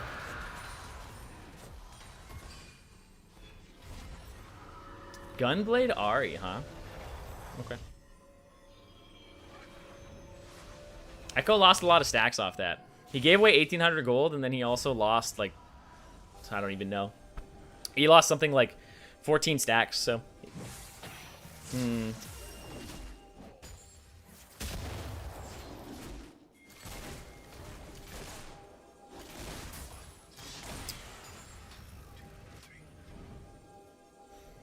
So now the job of red team is to not die for the next 5 minutes.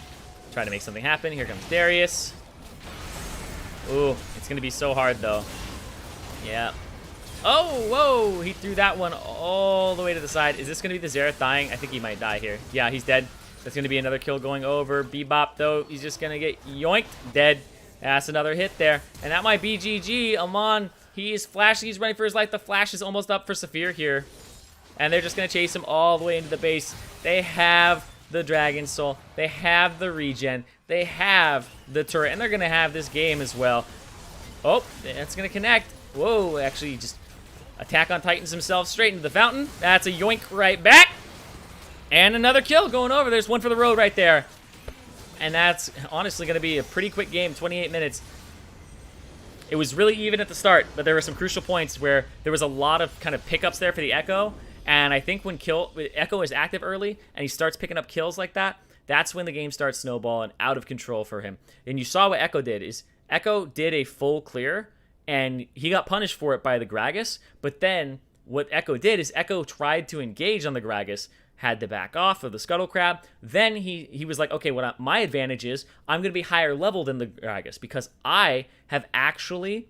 he's like, I've actually farmed up. So he's like, I'm going to fight you when I'm like a level up, when I'm level 4 to 3. So it's going to take a while for the Gragas to get 3, or get it from 3 to 4, and he's going to try to fight him during that time. So it's actually really good from the Echo to recognize that he was going to be stronger than the Gragas, not he was stronger than the Gragas when he power farmed like that at the start. So when he ended up fighting them in the later part of the early game, I think is really when he took off. So Let's get back to this. Cool. All right. Well, thank you guys so much for playing. Zach, Fox's Deception, Saphir1, Web Spider, TomTom202, Amon, Vanille, LP, Hijacker, Bebop, and Goop. Thank you guys so much for playing. Thank you guys so much for asking questions in the chat and being a part of this ProGuides family, because right now is a time where we're all going to be indoors. We're all going to be playing. We're all going to be sometimes a little demotivated to play. We might we might end up not wanting to climb the rank ladder, but sometimes you can grab a friend, make it a little more social, because we're distant socially right now, but at the same time doesn't mean you have to be completely a shut-in terms of interacting with people. So I hope you guys enjoyed today. We did an earlier stream that was at 10:30 a.m. We're doing these twice a day. We're doing it at 10:30 and at 4:30, and they're going to be viewer games. Sometimes they'll be classes. Tomorrow I think we're going to focus on EU, and especially the early part of the day, and see what the reception is like there, because I know a lot of people come over from Europe. They want to check out the stream, and they want to have some things focus on them a little bit. So I get that. I'm not gonna just make this an NA only thing by any means. So I hope you guys enjoyed today. It's our first time really trying out this whole live streaming thing, and just answering questions, kind of playing with you guys to kind of kill the boredom a little bit. I would say kill the monotony, break up the day of just being inside all the time. So I hope you guys are staying safe. I hope you guys are having a good time as much as you possibly can out there. So once again, from the ProGuides family, I just want to say I hope you guys had a good time. If you guys want to subscribe, you can go ahead, click the button, get notified when we go live. And in the future, it's going to be every day, every weekday, I believe, 10:30 and 4:30. We're going to have other guests on. It won't just be me every single time. I'm not that type of workhorse, so it won't be me every single time. So you guys are in for some treats in the future as we get guests lined up and we get people who can, alternate streaming with me and also maybe join in sometimes. So I hope you guys had a really good one, and I hope that you guys come back in the future. So once again, check out ProGuides.com and have a good night.